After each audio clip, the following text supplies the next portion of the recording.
All right, let's see if I'm live. Mic check. 1, 2, 3. Mic check. 1, 2, 3.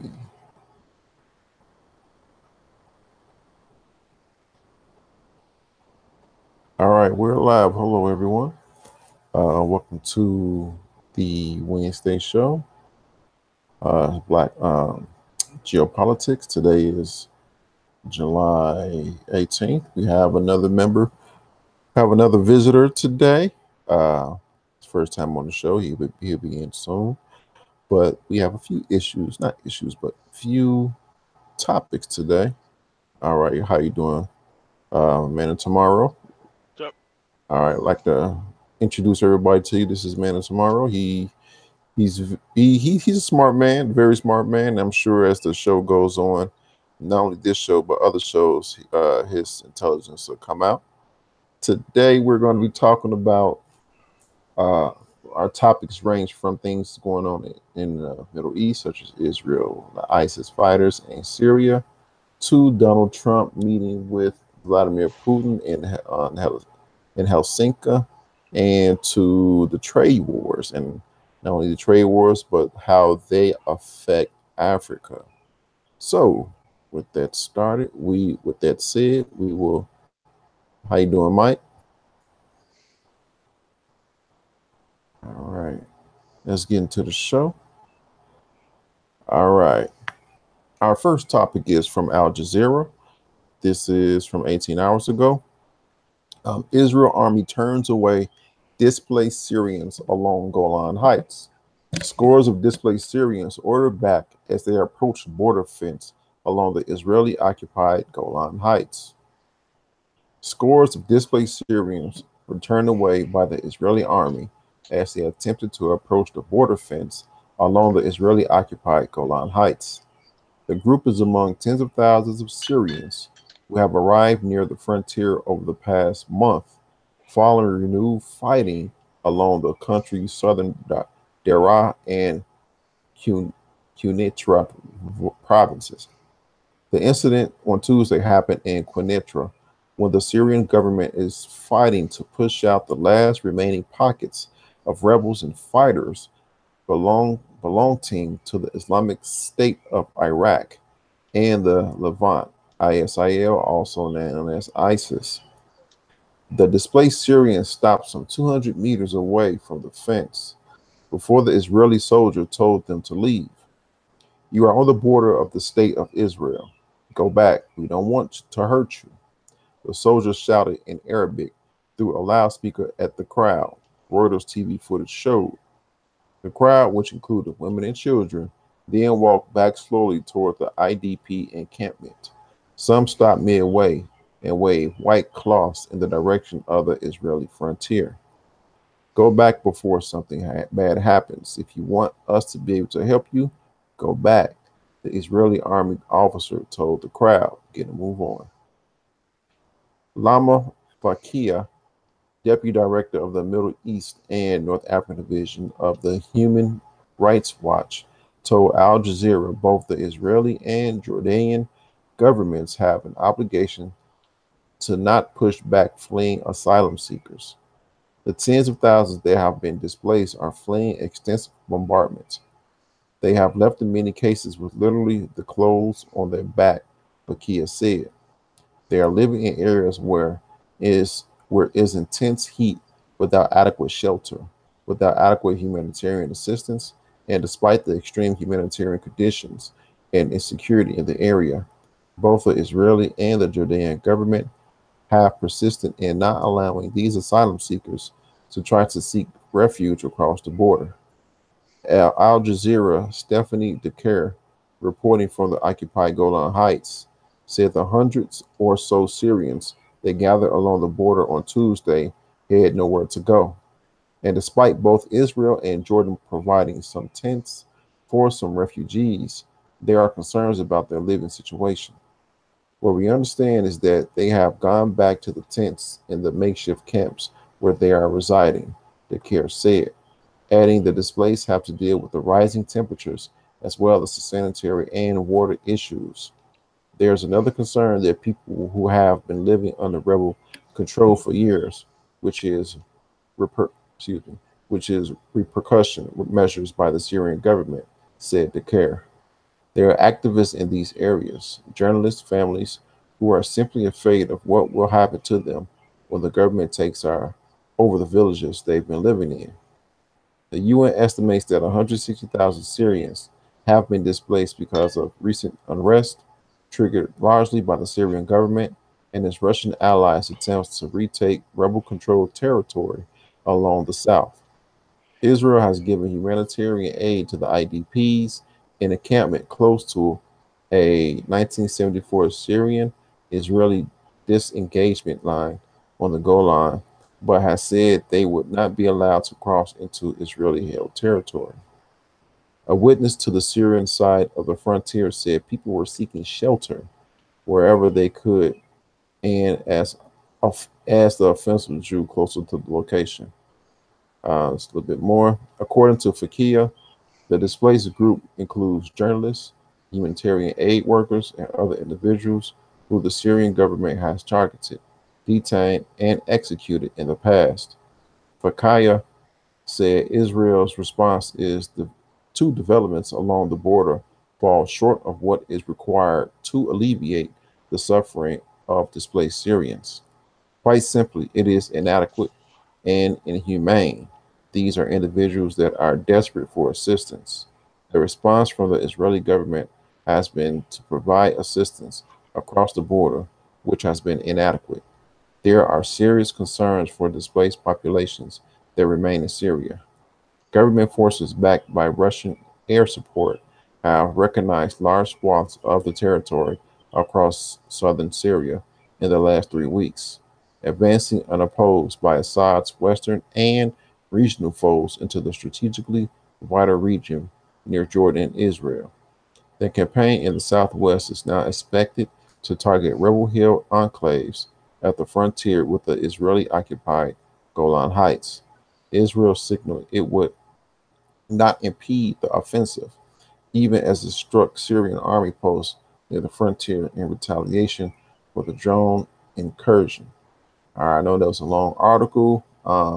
Now, what the reason this stuck out to me is because, Mike, I think last week we were talking that when the Syrian government, I'm going to bring up the map as I talk, the Syrian government drove out the rebels, the ISIS in the Daraa region, and they could not cross the border into Jordan because the Jordanian army, for the maps, the Jordanian army had shored up the border. So from leaving Daraa area, they went to the Golan Heights.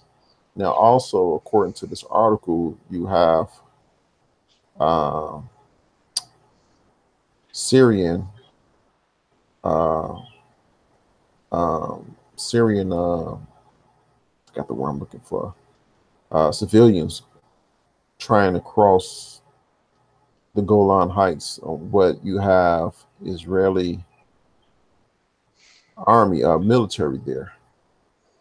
Now, I know the articles didn't say too much about what's in any new situations going on in this area, but what other information, if not from this article or any other information, can you share with us tonight? What's going on in this area?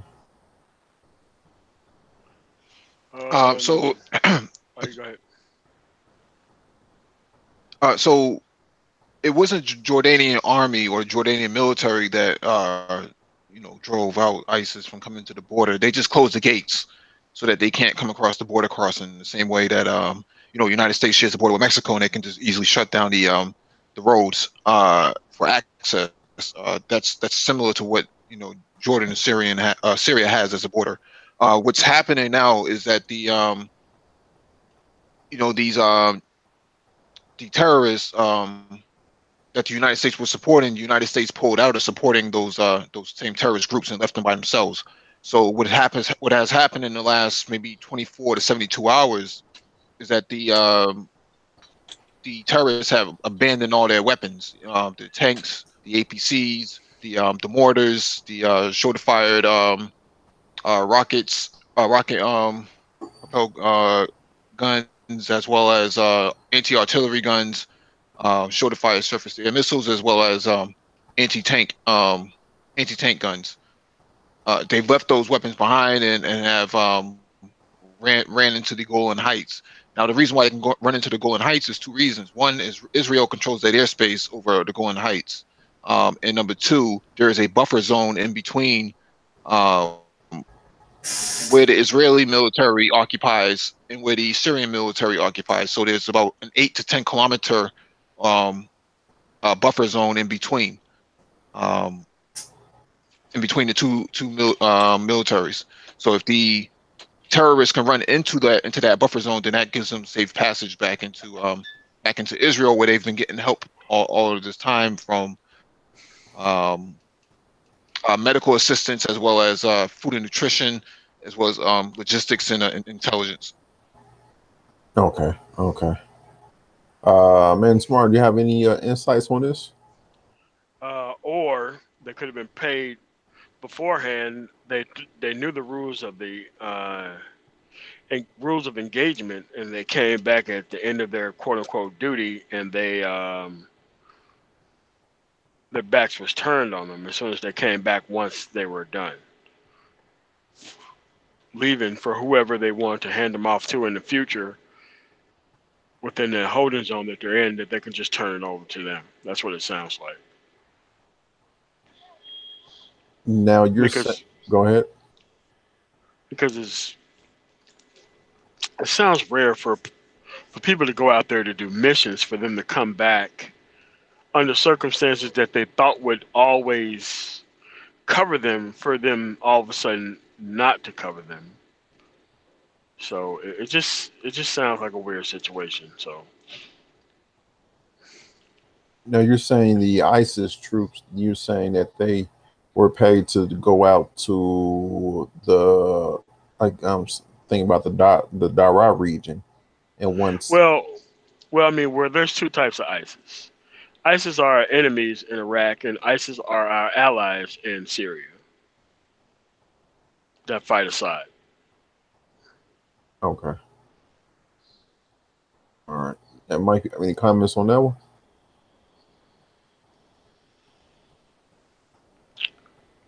I mean, while there are bad people in one place, they're not the greatest evil in another place that we use as allies. Okay. No, he actually has a point. They are considered an enemy inside Iraq. However, they're allies inside Syria because there's an agenda. But we see that U.S. has also allowed Iran to reside inside Iraq, which is something that they oppose inside Syria. So there's a bit of a switcheroo in terms of the roles in different states.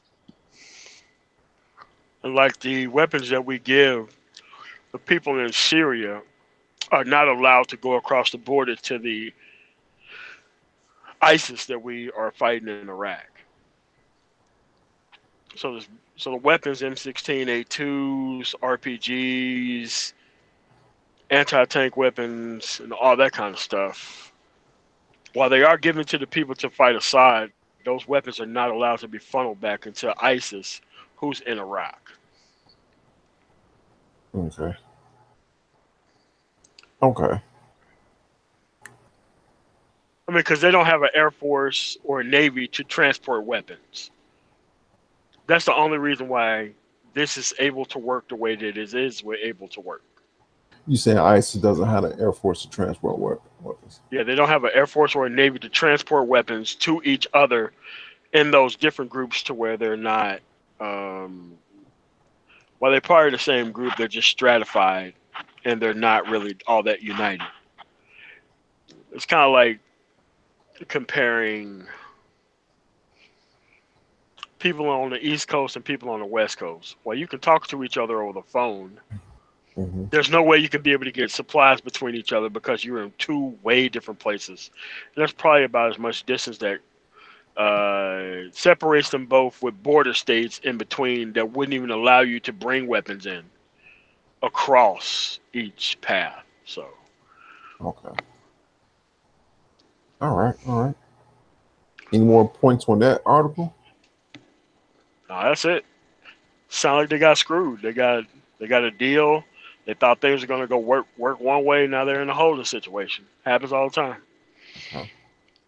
I'd like to say hello to Complex. How you doing today? Good evening, gentlemen. How you doing? All right. Now, our next article comes from the New York Times. This is by Charlie Savage, dated July 18th. And ISIS fighter fields prisons. As ISIS fighters fill prisons in Syria, their home nations looks away. On a rare tour of prisons for Islamic State suspects from nearly 50 countries, a Times reporter watched their jailers try to secure them humanely. But for how long? Anissa, Syria. The two-story building here still looks much like the school it once was, but the classrooms are closed off by reinforced black doors, padlocked from the outside, and the campus is surrounded by men with machine guns, seeking refuge from the desert heat in the shade of towering concrete perimeter walls. The visitors' echoing footsteps and voices were the only sounds on a recent day in the dusky pink and white hallway once filled with school children.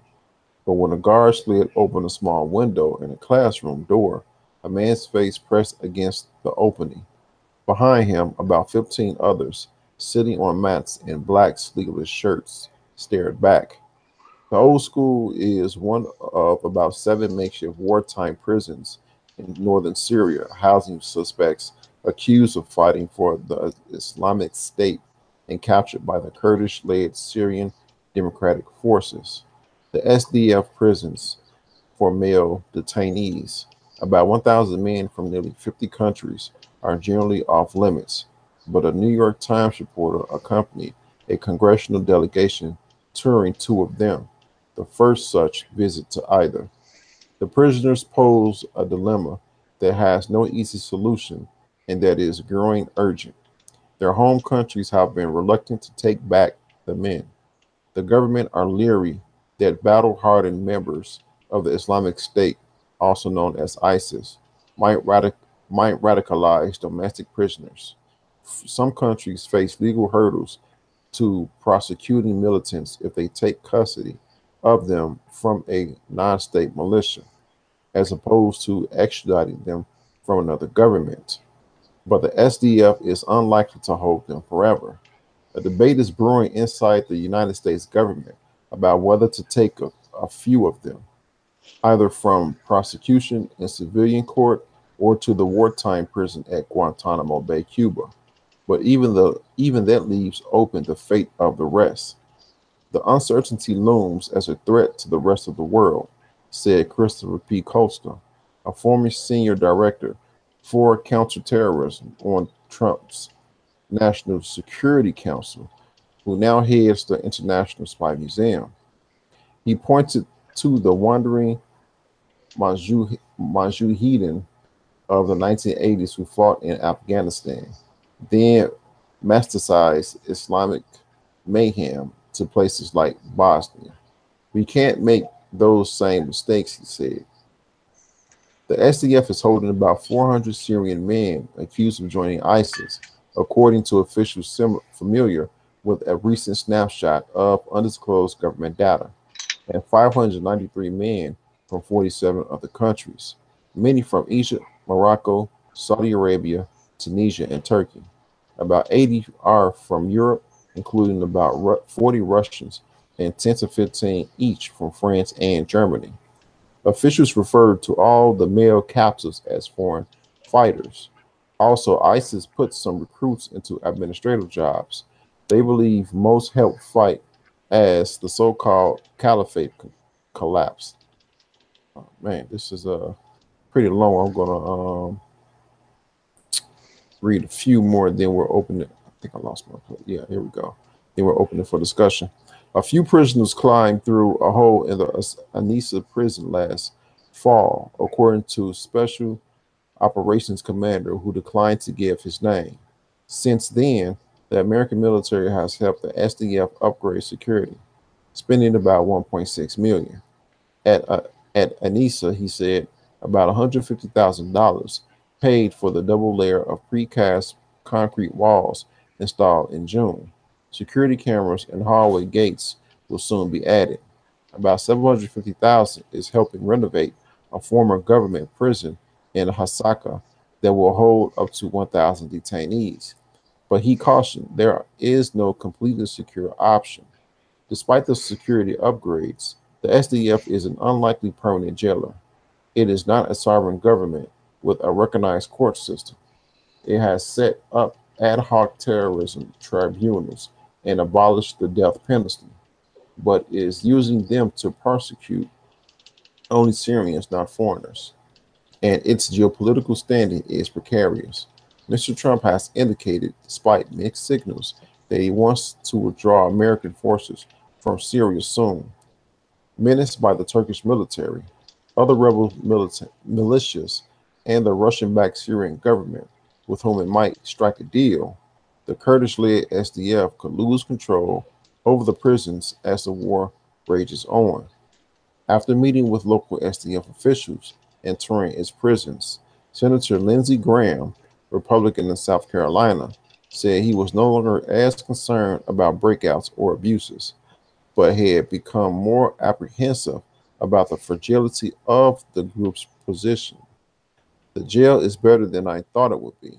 The people running it are better than I thought they would be, he said. But now I am worried about the larger situation. It's not really as sustainable as I thought it was. The detainees are going to be out soon, on the streets or dead. All right, so it really tells the rest of it. It goes into detail about the prison itself, but the title of the article, as ISIS fighters fill prisons in Syria, the home nations look away. That's really what drawn me to this article.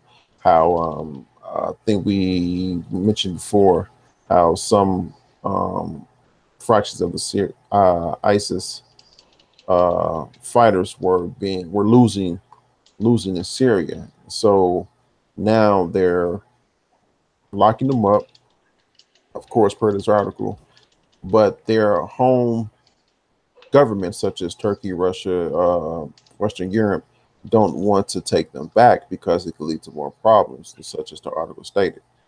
Now, who wants first crack at this article right here? Yeah, it sounds like Vietnam vets who were able to testify before Congress about their experiences in Vietnam. That's what it sounds like. They rather lock those people up and kill them rather than them talk about their actual experiences within the war zone. That's exactly what it sounds like. And they'd rather kill them or find some dumb reason to lock them up rather than them talk about their actual experiences out in the field. That's what it sounds like. Anybody else? U.S. also take into consideration who's been funding them the whole time, who gave them safe passage over Correct. These airways coming from Europe, because if they were citizens there in Europe before, or residents there before, in France, Germany, or some of these other European countries, then that puts the onus back onto the European Union to say how did these guys get visas, and how were they able to fly across bodies of water such as the Mediterranean into Turkey to count them as quote unquote enemy combatants, so they could just lock them all up, so that way they could just be off the radar. Because if they go back to their host countries and are able to talk about their experiences, it could be very embarrassing for everybody who's involved with them getting over there in the first place. Right, and the Kurdish fighters have been doing a good job at capturing some of these militants that come from the ISIS members, and one of them actually openly admitted on camera that the United States government as well as the European Union have been funding them, and they've been telling them all these lies that if for every government that they bring down, they get $1 million a piece, or $1.5 million a piece. And when they found out that they weren't, you're right. when they found out that they weren't going to get any money for bringing down Assad, they started to back out, and when they started to back out, they ran into the Kurdish fighters and they surrendered. Yep. Then they started to talk to the Kurds, and this is how come that whole situation is bad. Period. Now, I don't agree with the current president walking out of there, which is why he's gonna get impeached amongst 190,000 other reasons. But nah, they just got too much oil that they can't develop properly with this civil war going on. So Syria is gonna be an issue for a while. So, and just walking out of there versus what we spent going in there and how much they're bombing U.S. troops on the ground, and we are, as American citizens, ignoring it because we're quote-unquote friends with Russia, but we let Russian nationals who are Assad fighters freely attack military installations over there with mortar fire and everything else, but we can't do anything because our president is co-opted by Russia. So that's what's gonna bring them down. So it's a bad situation. We're using ISIS. We got Assad on the side of Russia, a president who's gonna do whatever Russia says. So the whole thing's bad. Even us pulling out's bad. The whole thing it's just awful, all of it. Well, the reason why Trump wants to pull out now, this is his agenda to say I'm getting my guys out of Syria. I'm getting the Americans out of Syria right now. However, they've been replacing American troops with French, Belgium, United Kingdom, other members of NATO to fulfill the roles that the Americans were originally filling under Obama. Because those military installations were built long before Trump even started running for office. Yeah, but they're worse off troops. They're not trained to take on that type of terrain. It's almost like replacing the FBI with Bloods and Crips. Like, come on, dude. Like, some people are trained for this stuff, and some people are not trained for this stuff. Anytime you can, man. Anytime you can. All right. Nope, and I agree with you 100%, MOT. We can move on to the next article. Yeah. All right. Now, we got a few longer articles today, but I think this one is going to be well welcome, is what I'm trying to say. This one's from the Washington Post, and this is by John Wagner and Felicia Sonmez on July 18th. White House attempts to clarify Trump's response to whether Russia is still targeting U.S. elections. All right. This sounds like it's going to be juicy. This is going to be a day that's going to be in history books long after we're dead.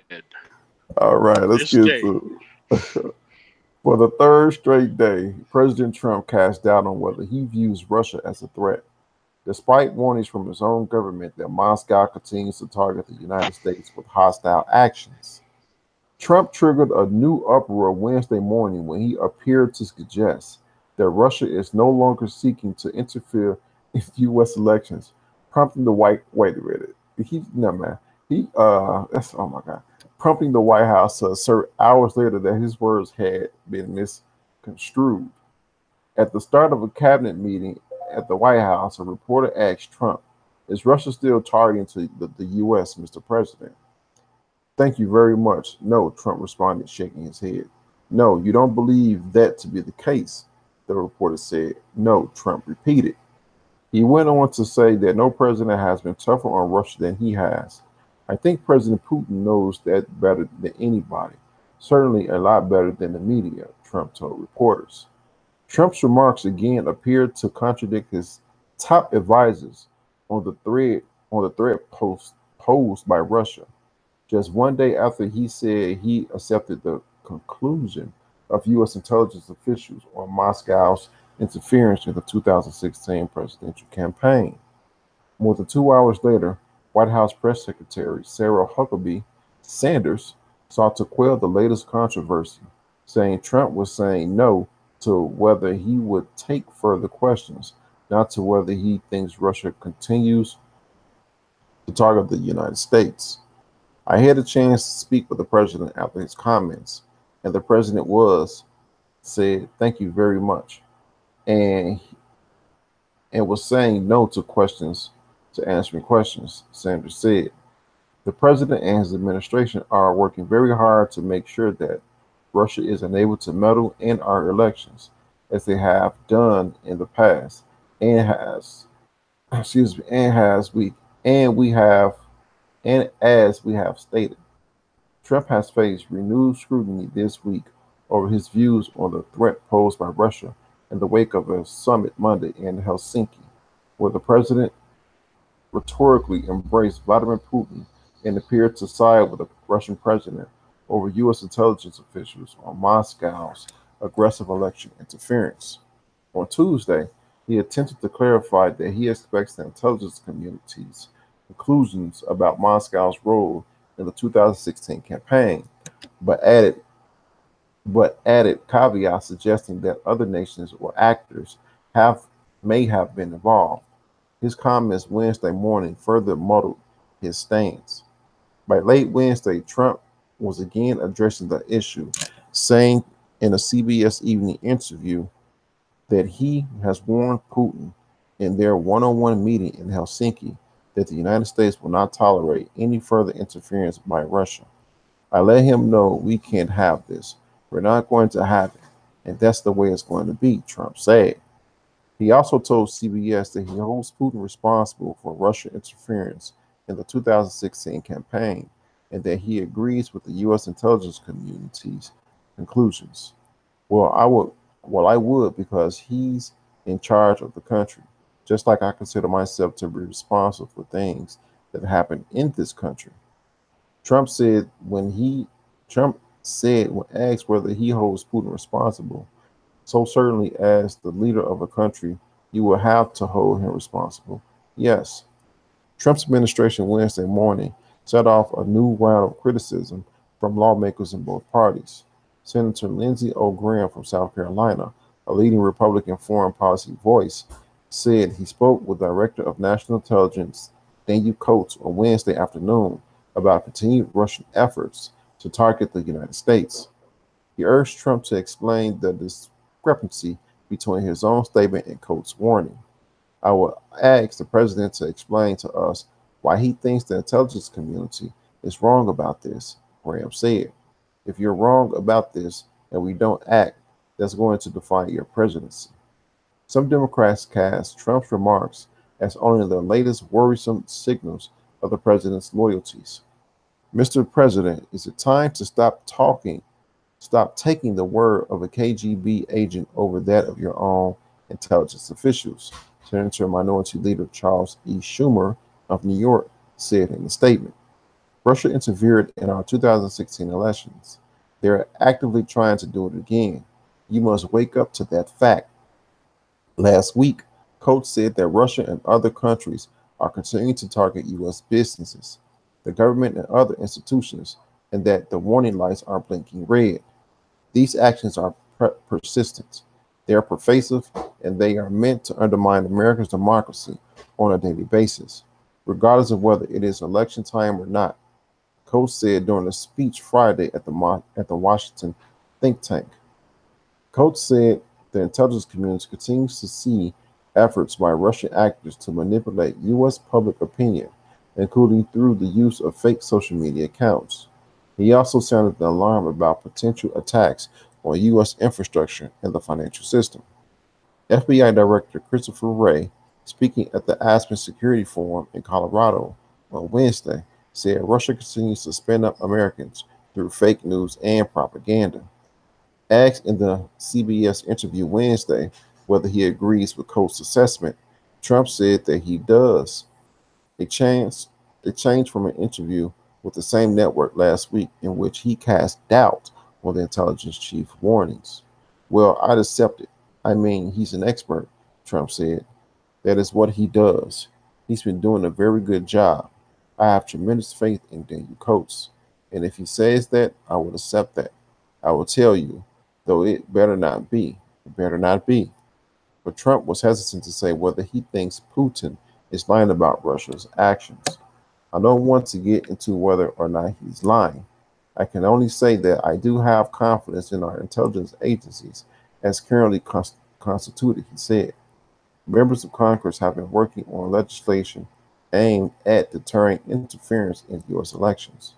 Senator Marco Rubio, Republican from Florida, and Chris Van Hollen, Democrat from Maryland, introduced a bipartisan bill in January that would mandate sanctions and other punishment for any foreign actor who is found to have attempted to undermine U.S. elections in the future. There is no reason to think this meddling will be an isolated incident, Rubio and Van Hollen wrote in the Washington Post op-ed on the measure in January. In fact, we expect the threat will grow in future years.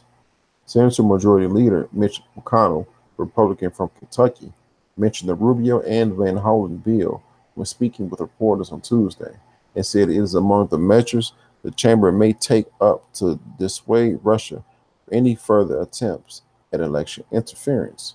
In the meantime, I think the Russians need to know that there are a lot of us who fully understand what happened in 2016, and it really better not happen again in 2018, McConnell said. Despite the White House's efforts to move past the controversy, the issue showed few signs of dying down. Among those chiding has Trump has been Fox News Channel, which has been uncharacteristically critical of the president in recent days. During a Wednesday evening segment about Trump's latest dust-up, the network ran a Sharon reading, try again. White House and Trump offered different responses on Russia. I know that was a long article, little insightful. The only thing I have to say about it is blockchain. Blockchain will help disrupt all this. Who wants first dibs on this one? I was just going to ask a simple question. I'm wondering if anybody has charged Alexandria Ocasio-Cortez. You know, that chick that just won seat in New York. Have they attributed her victory to the Russians yet? No. Okay, just wondering. Her victory was attributed to 10% of the voting population showing up. That is why Chris Van Hollen is running as an independent to unseat her. Isn't Crowley in there as a third party? I guess he's going to. I'm sorry, Crowley. Sorry, Crowley. Okay, yeah. Okay. That's what that's about. Gotcha. Okay. Basically, he's pulling a Joe Lieberman. There was actually there was a piece in the news today about Lieberman making some claims against Ocasio-Cortez. So it's funny that you would even mention Lieberman's name. He came up in relation to this today in the news. Yeah, I know. Oh, okay. Joe Lieberman was beat in a primary very similar to the way that she won. Mm-hmm. And this is the problem. The problem is they're going to expose her as whatever they're going to do, because this is the other problem. She is the new face of that district. If you walk throughout that district, Latinos run that motherfucker. Yep. That's why he lost. I mean, she's not media savvy. She wasn't supposed to get this many votes, but with 10% of the people showing up, with that dude runs an independent. And let me tell you, as a person on the left, there are 3 people who we need to get rid of in the Democratic Party for things to run right. First person is Chuck Schumer. Second person is Nancy Pelosi. Agree. Third person is Dianne Feinstein. And what's the other lady from California, Silicon Valley? Nancy Pelosi. Now, all 4 of these people were for the Iraq War. All 4 of these people were against the impeachment of George W. Bush. All four of these people were in favor of expanding military conflict everywhere. And these are the four people who is stopping the Democratic Party from murdering the Republican Party. Because the Democratic Party is a billion-dollar organization.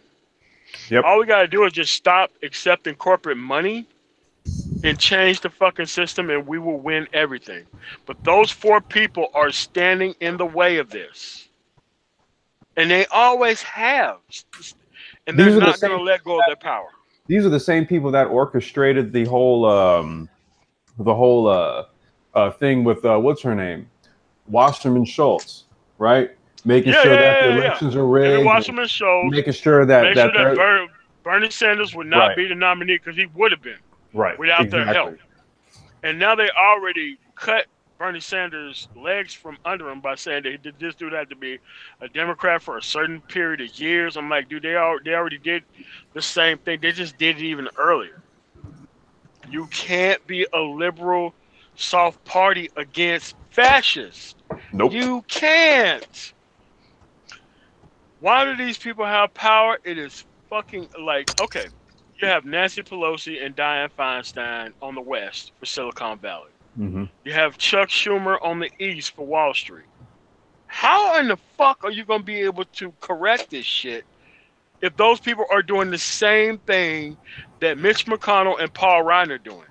Now, our media is covering for Paul Ryan and Mitch McConnell, two of the most corrupt motherfuckers in the history of politics, along with John Boehner. Like, we can't make it anywhere. Our media has to be decentralized and destroyed. There's no reason why Tommy Lawrence should have a national fucking platform in this country. Now, wait, now I was going to say something real quick. Now, you know, the conservative base is turning on her based on her stance on abortion. Because she had 3 of them. Ooh, wow. I didn't know that. Whoa. Whoa. I didn't know that. Cut it out. Okay. That wasn't said. Wasn't. Yeah, it wasn't said. Okay, yeah. But she allegedly has had some abortion because she like a certain type of guy that conservatives don't like in general. I think I was gonna say I think I know. Yeah, happen to be dark skinned. Yeah. But she is hot though. But you know, she can get it.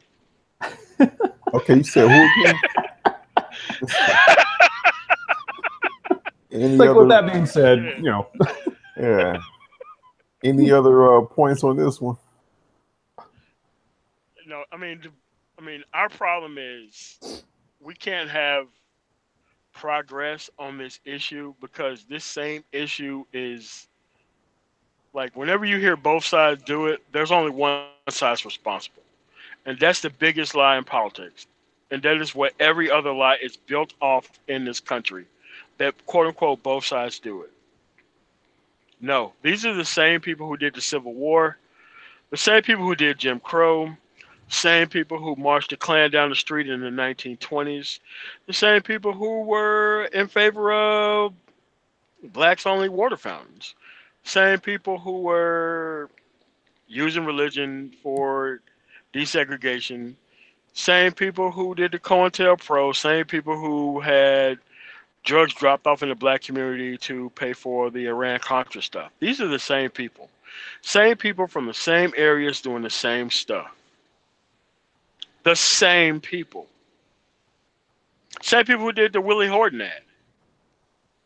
These are the same people who did the same stuff to Latinos and Muslims, but somehow they left out Saudi Arabia for the Muslim ban. Every other country that doesn't mean shit, but somehow the country that did everything during 9/11 is left off of it. These are the same people. The same people from the same area. Coincidentally enough, though, that same country also offered they were basically on board with Hillary Clinton's campaign. Like if she would have gotten in, they would have footed the bill for the war that we would now be in right now. Yeah. I mean, but the problem is that we have fascism live and well in this country. As long as we have this pay to play government not sponsoring everybody's elections, as long as we have foreign money in our elections, which is what the Citizens United allowed, unlimited dark money from anybody, they're Well, gonna from go the down. people. I mean, they're gonna yeah. No. See, they're gonna go down because Russian money is the reason why they won the election. Russian hacking is the reason why they won the election. They've had this information since day one. The only thing that's going to solve this is a RICO investigation to take down the Yeah, Republican I was Party. going to say it would have to be something like Yeah, like a yeah, yeah, RICO RICO. type, because there's too much protectionism, and like you said, between the media, between various factions of the Republican Party. Everybody decided to not like all this information is freely available to anyone in the intelligence community. Anyone. Since this started. So all this stuff that these people like all these people knew all this stuff 2 years ago and decided not to do it. Like every news station in this country decided to be like, hands off. We're just going to try to make it a tie game. This dude was never supposed to win the presidency. He didn't even think he was supposed to win the presidency. You know what? That's always been my assertion, man. He never expected to win this shit in the first place. And you know, MOT, to speak to what you just said, also, man, because we were throwing that article around in in the email circle a couple of days ago about MSNBC running a piece talking about how indictment of Americans is imminent. So it speaks to the next article. Okay, that's going. But it only happens on the weekend. But somehow the people in the weekday don't have that shit. Somehow, Morning Joe don't have that shit. You know what? Somehow, yeah, okay, yeah. Let's let me run those 2 points together so you all can go at it, because I initially linked the video on YouTube, but it's just a short three line paragraph.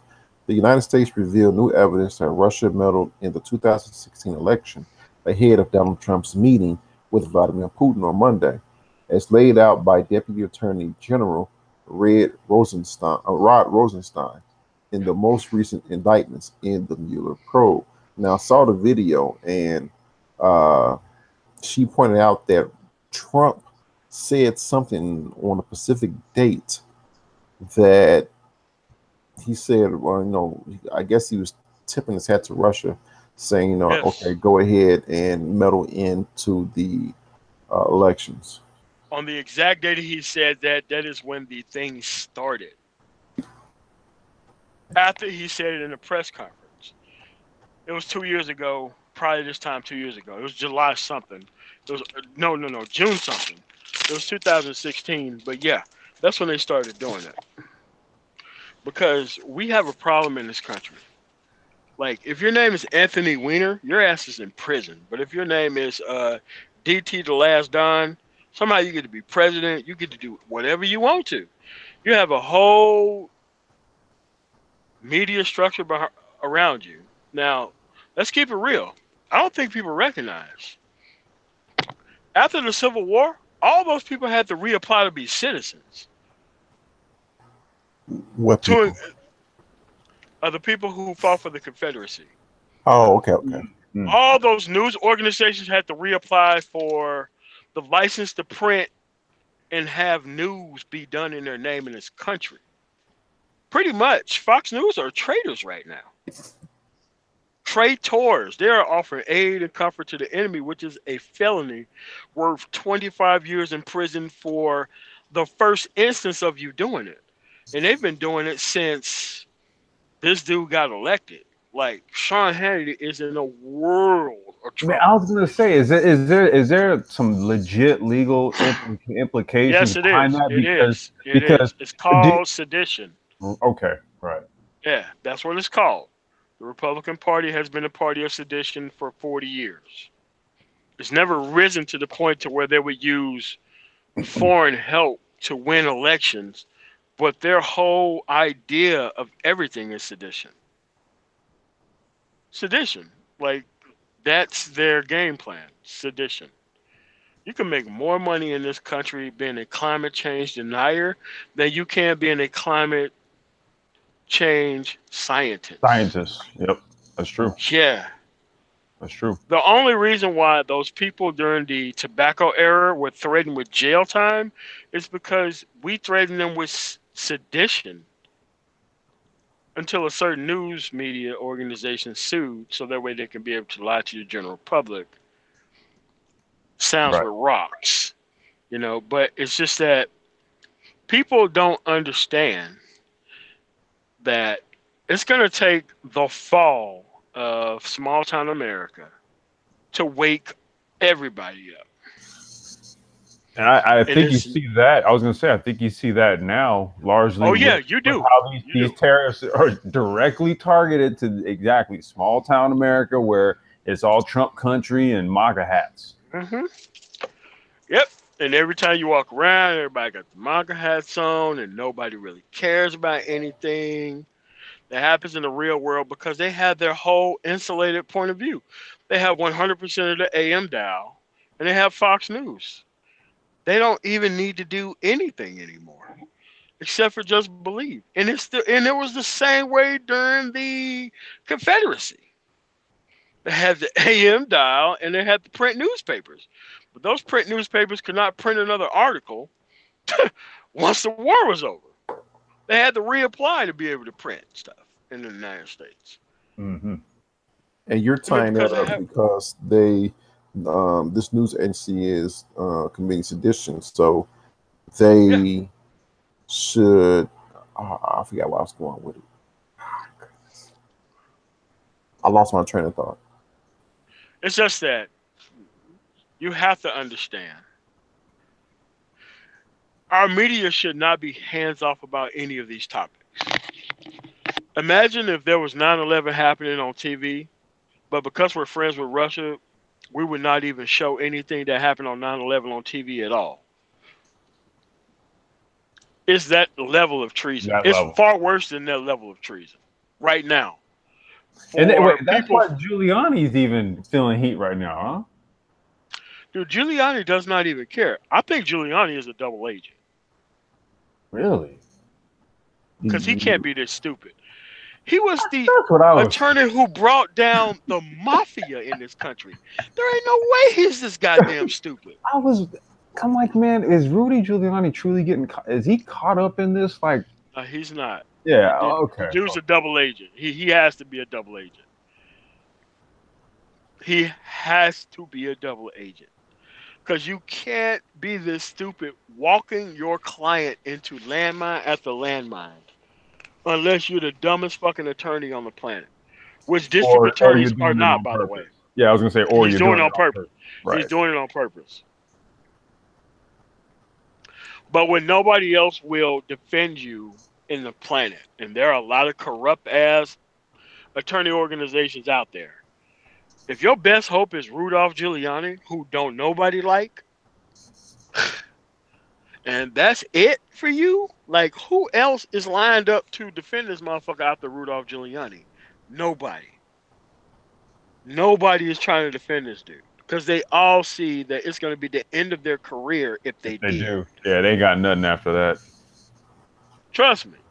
I'm not sure what the hell Sarah Huckabee Sanders did before this, but where the hell you think the dude who was doing her job located at? Yeah, he's located at Fox News. Spicer? Other than that, yeah, Spicer's on Fox News. Wait, he's on Fox News now? He is on Fox News. He hosts a night show right after something Gutfellow or some shit like. Yeah, that's the only place for him. It's over there. These people are fucked. Dude, anybody who worked for this fucking administration political career is over. Yeah. You're not going to get a job anywhere. Like, anybody who worked for the Nixon administration outside of Dick Cheney, all the motherfuckers had no career after fucking Nixon left.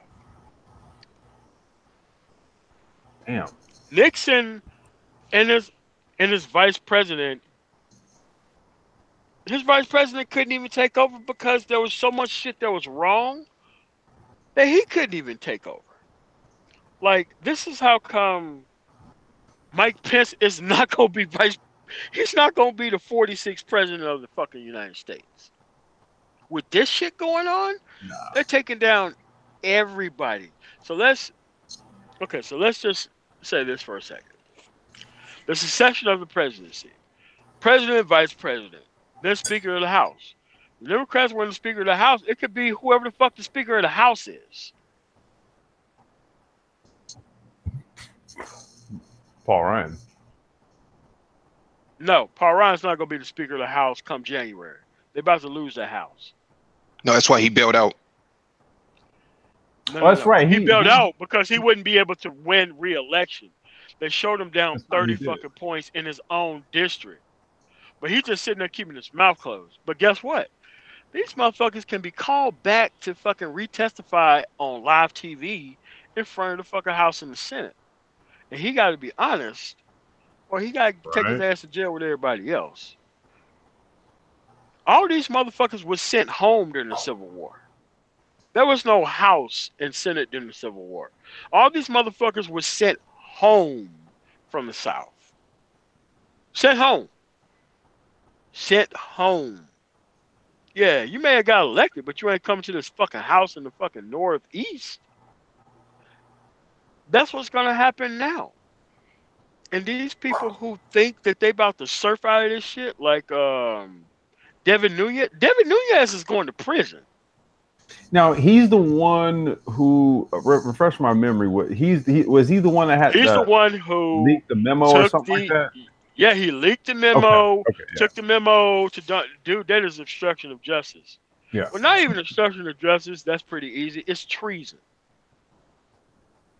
These people knew, like, all the information that is quote unquote widely available to people within the intelligence community has been known since day one of this administration. And he knows that shit since day one. And every person who's did a press conference, who's did everything else, this shit has been widely available to everyone. Every person who said anything on TV, they know this shit since day one. Like, dude, there hasn't been anything else that's been declassified yet. We're just going off the shit that they knew in 2016. I mean, and that's why I was going to say, you know, that whole piece about, you know, them saying that indictments of Americans are imminent.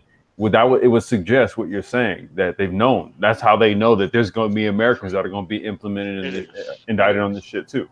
And this is why they can't move forward. This dude can, okay.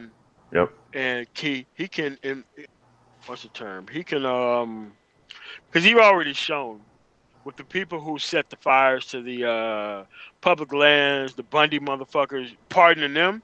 He's already shown that he's going to pardon whoever is going to fucking take his ass down. He's already shown that with those pardons that he's done before. So we're in a situation to where the people who he's elected to the Supreme Court has to rule on, and they've not shown that they're going to be able to step aside or step down or recuse themselves. We got to turn the Supreme Court into 38 motherfuckers, man. We got to turn the Supreme Court into 50 fucking people. Because you cannot have people who've been elected to the federal bench under this administration. Like, this is an unprecedented situation.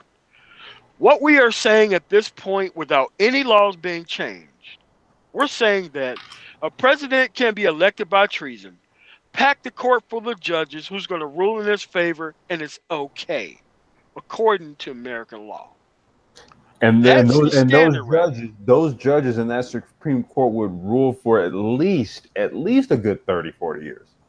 Correct. That's why he's trying to choose a very young judge right now versus the other judge who's already in his 50s. You have to clean out every single appointment that was made under this dude. Everyone. But we don't have laws on the books because we never would have thought that somebody accused of treason would be able to pack the courts in his favor and turn the Supreme Court into possibly a 6-3 situation to where they could be able to fuck up everything. For a long time to come. Yes, for a long time to come. So pretty much the Supreme Court is in a situation where they can do some Bush v. Gore level fuckery for everything for this dude. And since we don't have the passage of information through our democracy, thanks to Citizens United and these people protecting their tax cuts, which is all the news stations. The comedy people in news stations can cover this, but the news people in news stations cannot cover this. Now, okay. Well, you know what? I don't want to digress this too much because we can go down a rabbit hole with what you just said as it relates to like Jon Stewart and Stephen Colbert. I got some theories about that, but I don't want to derail Lionel too much. Yeah. All right. Well, you all were having a good squawk session there. I would say that. I mean, we have this every day, but yeah, go ahead. Yeah. All right. Let's get started. Mike, do you have any points on anything? Nope. All right. So let's get to our next article here. Let me share my screen. All right. This article is from ABC. Donald Trump meets Vladimir Putin. The key moments from the summit. They put it in numerical order, 1 through 5. We're going to start from 1. Trump blamed the Mueller probe for bad relations with Russia, standing alongside the man accused of coordinating an interference campaign in the election. Mr. Trump defended Mr. Putin and called the probe headed by the former FBI Director Robert Mueller a disaster. I quote, "I do feel that we have both made some mistakes. I think that the probe is a disaster for our country," Mr. Trump said. "I think it's kept us apart. It's kept us separated," end quote. But that hasn't gone down well in the United States, with even members of his own party condemning Mr. Trump. Number 2, Trump said Putin was powerful in his denial of meddling. When asked if he would denounce what happened in 2016, Mr. Trump responded, "I have great confidence in my intelligence people, but I will tell you that Mr. Putin was extremely strong and powerful in his denial today." Mr. Trump then went on to defend his clean campaign, arguing, "I bet Hillary Clinton easily and frankly, I beat Hillary Clinton easily and frankly beat her." He later said, "Just to say it one time again, and I say it all the time, there is no collusion. I don't know the president." Number 3, Trump says, "All I can do is ask the question of Putin." Mr. Trump was also asked whether he believed U.S. intelligence agencies or Russia over interference in the presidential election. He replied, all I can do is ask the question of Mr. Putin." I quote, "My people came to me. Dan Coates came to me, and some others, they said they think it's Russia. I have President Putin." He just said it's not Russia, he said. "I will say this, I don't see any reason why it would be, but I really do want to see the server, but I have confidence in both parties," end quote. Number 4, Putin offers to allow U.S. to question 12 Russians charged with hacking is an incredible offer.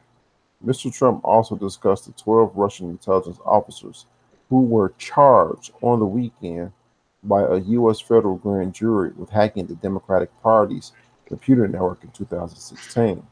In a 29-page indictment, the grand jury laid out how Russians schemed to break into the Democratic email accounts months before Americans went to the polls. But Mr. Trump said Mr. Putin was made an incredible offer by inviting those workers on the case to Russia. And number 5, Putin Putin admits he wanted Trump to win the election. The Russian leader also confirmed international suspensions that the assessments of the U.S. intelligence community that he was rooting for Mr. Trump over Hillary Clinton during the 2016 U.S. presidential election. Yes, I did, Mr. Putin said, when asked if he wanted Mr. Trump to win. Yes, I did, because he talked about bringing the U.S.-Russia relationship back to normal.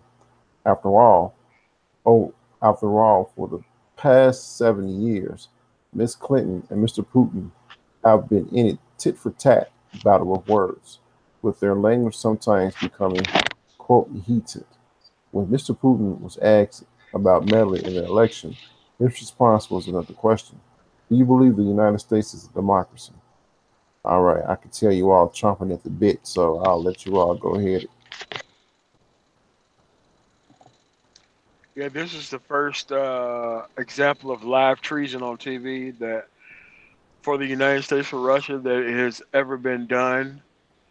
And for Putin to come out on a Fox News interview and say that I wanted this dude to win, knowing that we have not passed any law to stop this from happening again. I don't think this started with Donald Trump.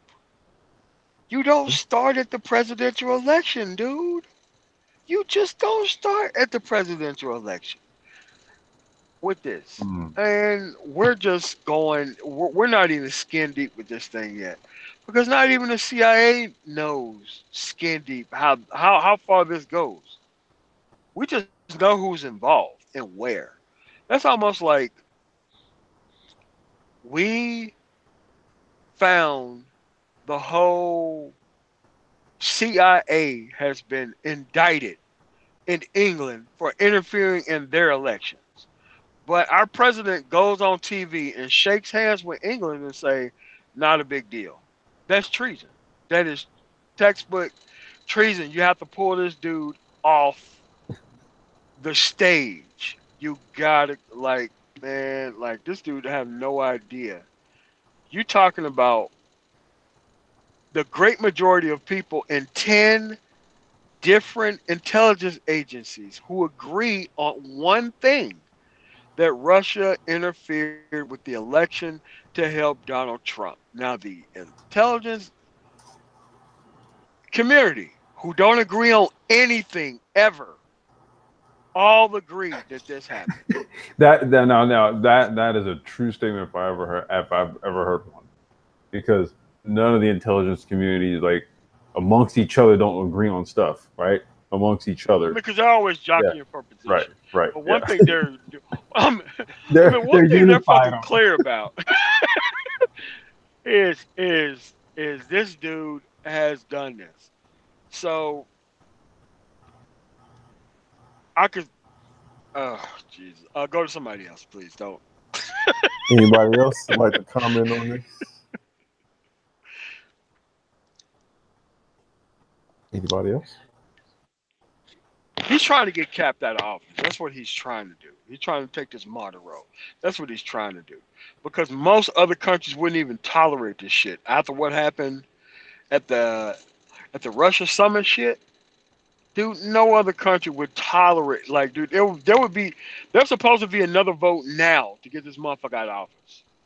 Like, most cities and state municipalities have a vote of confidence where their current elected official has to go after a display of what we've seen on that day, on the 18th.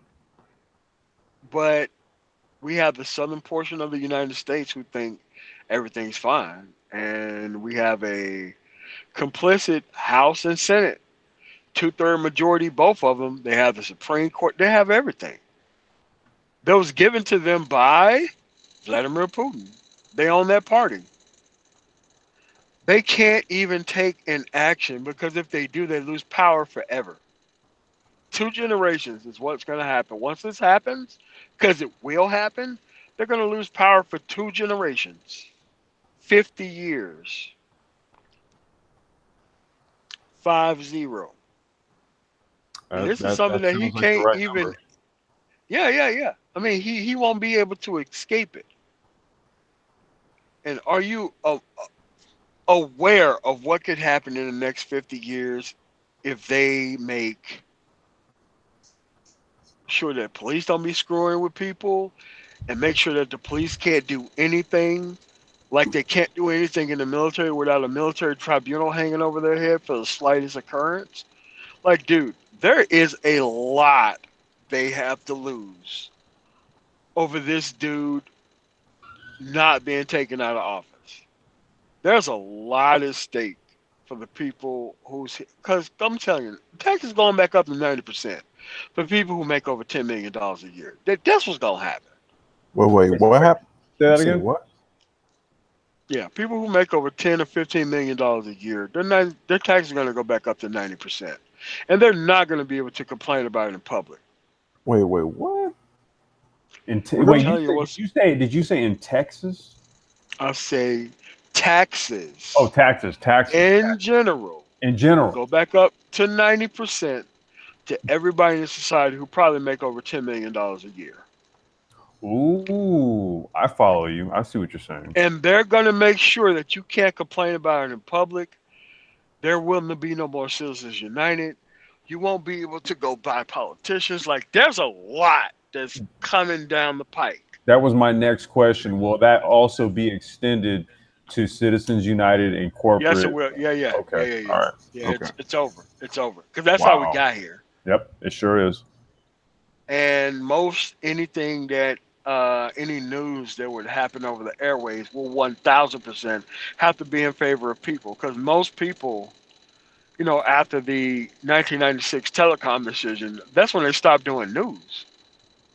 News actually meant, hey, if facts were reported on the nightly news, that was just facts, and you were just screwed.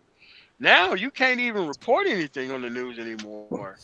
Now you have the conservative slant, the so-called liberal slant with 70% Republicans on it everywhere. So you can't really have a slant because these people are paid to lie. Paid, and the stories are crafted and they're biased. And it's funny, man, that you mentioned that Telecom Act in '96. A lot of people, I don't know, man, they weren't really cognizant of that, but they wasn't. I had just gotten out of high school, man, and I was doing an internship at a record label. And I remember, like, in the offices at the time, they were talking about just how much business was going to change once this Telecom Act that Bill Clinton passed, once it passed, how media, the business of media was going to change.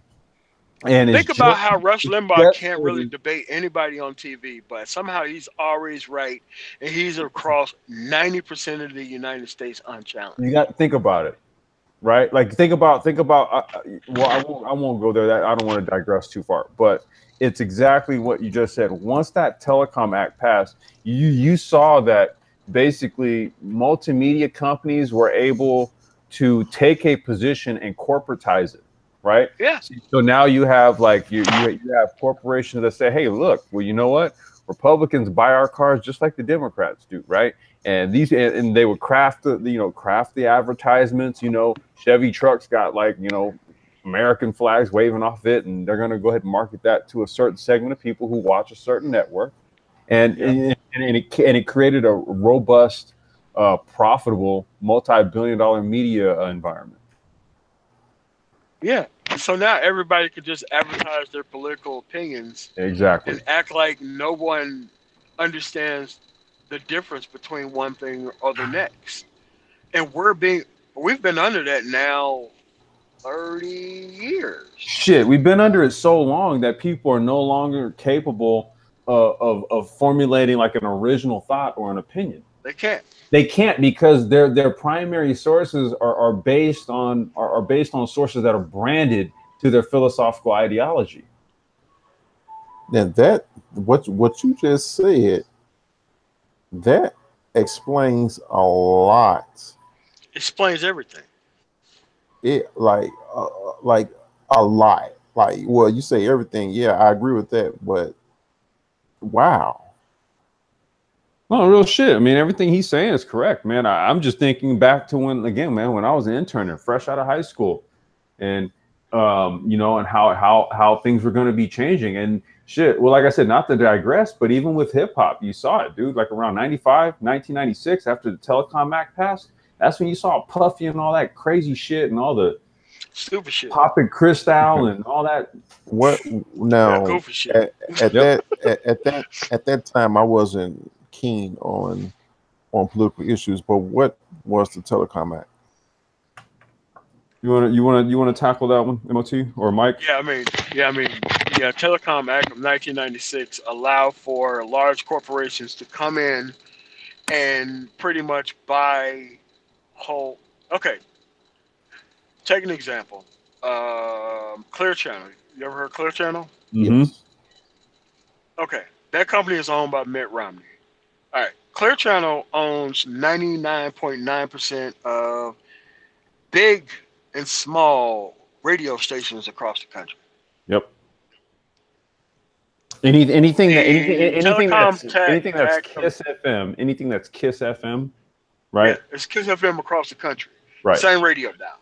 Yep. So what the Telecom Act did is allow big business to come in and commodify, buy up whole swaths of the United States and just make it one station. That's where syndication came in at. Syndication came in to where you can have the Fox News whatever verse across the entire country on 5 different stations. While before it was 100,000 different stations because you couldn't own over a percentage of the market of the United States. You had to have affiliates. You had to have affiliates. Yeah, you need to have the affiliates, but not only that, it needed to be balanced. Like you couldn't have you couldn't have right-wing networks. You could have Rush Limbaugh and whoever was left-wing, and it had to be a balance of opinion. It was not so that one voice would be able to cover the entire country. Mm-hmm. Yeah, so it's kind of like comparing Comcast, who covers most of the states in the union, versus any other small telecom person. Right, and that wasn't just limited to media companies. It was also to tech companies too. That's where you got all of your phone carriers merging, right? I think right now you got Sprint and some Sprint and T-Mobile, who want to form the shittiest second carrier in the United States. Right. You know what I mean? It was like when they got rid of it, when they passed the Telecom Act, that's what it allowed. It allowed for the mergers of what was it? The most recent merger was NBC it was Comcast and Comcast and NBC. So Comcast owns every NBC station, local and national, across the country. One company. Didn't they break up the telecoms way back in the day for the same reason? Yes. AT&T, they was broken to the baby bells. Right. And that's what they were called, the baby bell companies. And they all had to be operated as separate entities.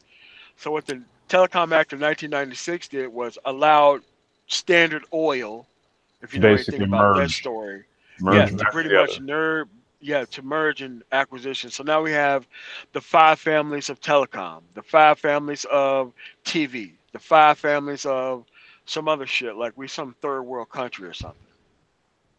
And there's no balance of opinions. Like, okay, you could be George Stephanopoulos on whatever station he's on, totally full of shit, makes $40 million a year, but we know what the hell he ain't gonna talk about because of the advertising money that they pay for. So they advertise their product, and their product can never be covered because they own the entire market. Okay. Yeah, it's bad. And every time these people merge companies, jobs get lost every single time. Mm-hmm. And whole times go up. And prices go up. Oh, hell yeah, prices go up because there ain't no competition. Jobs are lost, prices go up, profits widen. It's We've seen it over and over and over and over and over again. All right. Well, I feel like the open mic section is gonna rock tonight. So we only got excuse me 3 more topics. Then we got open mic.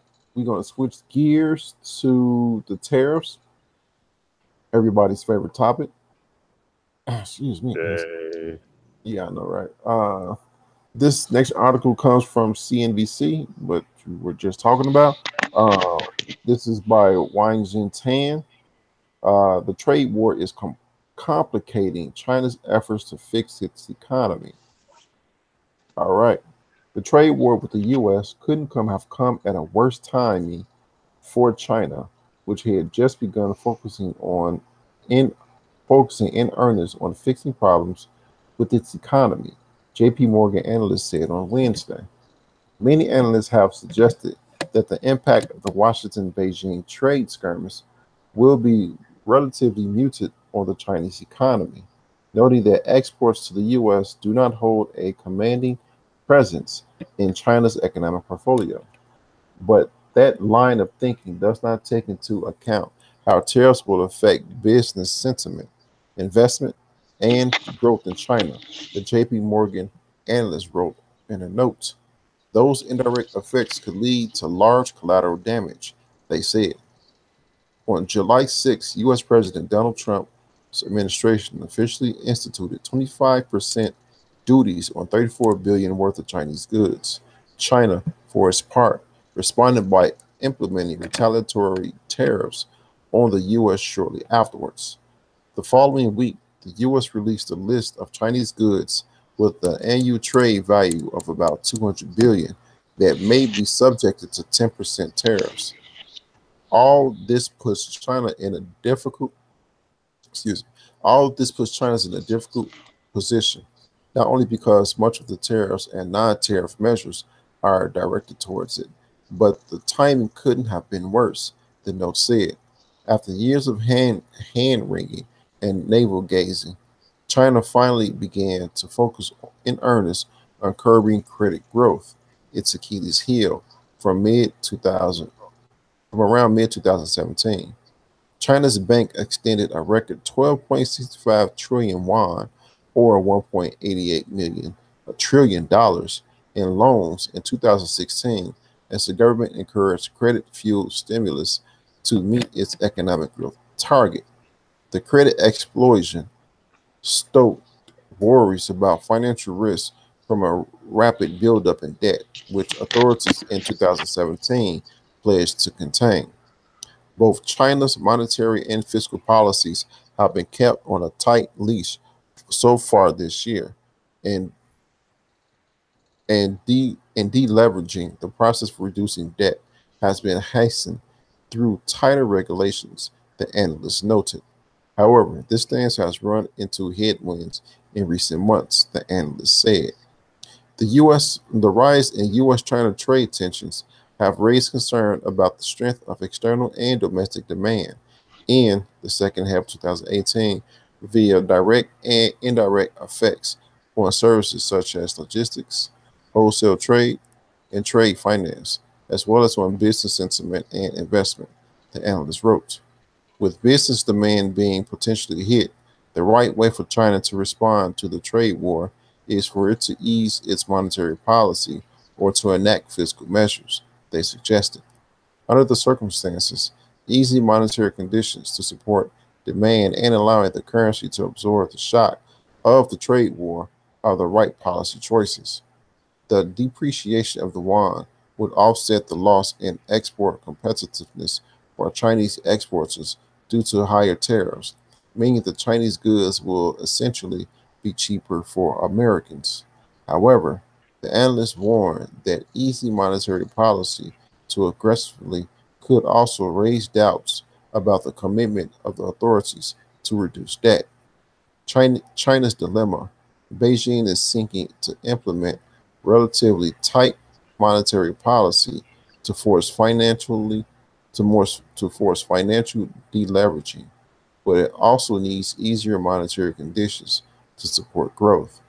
Over the last 15 years, whenever credit growth has risen, more than warranted in its fueled concerns over financial stability, and that has seeped into depreciation pressures on the currency, the notes said. Consequently, the current monetary policy stance will need to be carefully balanced. Given the limit to using monetary policy, fiscal measures to support exporters or boost domestic demand could also be used, the note suggested. That could include increasing tax rebates, known as the value added tax credit rate, to exporters in China, which would raise their income by between 3.5% and 4%. Relying more on fiscal policy to support domestic demand and defray the cost of the trade war is the wiser choice. Lessening the burden on monetary policy will also tighten the pressure on the currency, the analyst said. They added, however, that the government could be held back by fears that easing caps on government spending could again build up debt. All right, and that was the article about how the trade war is complicating China's effort to fix its economy. Now, I'm gonna go with Mike on this one to start it off. What about what was your thoughts about this article? I want to say hello to Dollar Will. What's happening, fellas? All right. Hey, yo. It was going to. Could you read the article again? All right. Let's get back No, to I'm just kidding. I'm just kidding, man. Hey, I actually stepped away. Clowning. I actually stepped away for a second. I actually missed the article. What was the actual topic of it? the topic was the article was China is running the trade war is complicating China's effort to fix its economy. Oh, let me give my impressions, and then maybe Mike can kind of maybe chime in on it, give his thoughts on it based off of what you read. Okay, so the number one premise to run off of anything with regards to a trade war is that no one wins in it. Mm-hmm. Right? Now, I would say that, yeah, there's going to be some things that China would have to address with regards to any sort of importation tariffs we're going to put on stuff. Now, I know on previous Hangouts, I put it on the record. Some of the stuff that Noah and I import has been hit with tariffs, right? So on some of like our bikes and stuff, for example, the prices have gone up $205. And so what I see China doing, even though that the United States also put a tariff on Chinese EVs, electric cars, because truth be told, the Chinese had an aggressive plan here in the next couple of years to start rolling out their own EV brands here in the United States, like full force. Okay. Now, what you saw Tesla actually take a maneuver that indicated that it's actually going to be beneficial for them to actually work with the Chinese. So even in this scenario in which they're talking about, Tesla's about to open up Gigafactory 3 there, right outside of Shanghai. Okay, that factory will be able to crank out more cars than the current factories right now that they have. So that just shows you what they're looking to do and how committed they are to the Chinese market.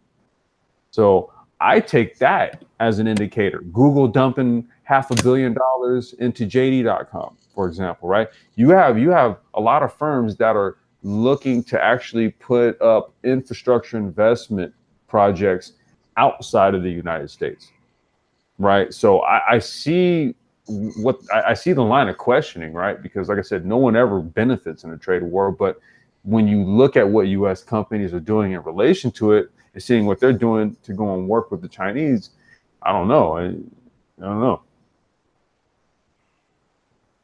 Mike?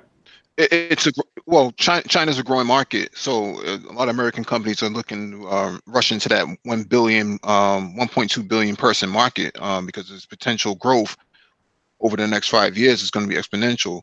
So a trade war may hurt them for right now, but it's actually going to hurt the United States even more because they're a declining market and not a they're not an upscale growth market like China and the rest of Southeast Asia is, especially with all the Chinese investment going into Africa. That's another growing market that the United States doesn't have a foothold in.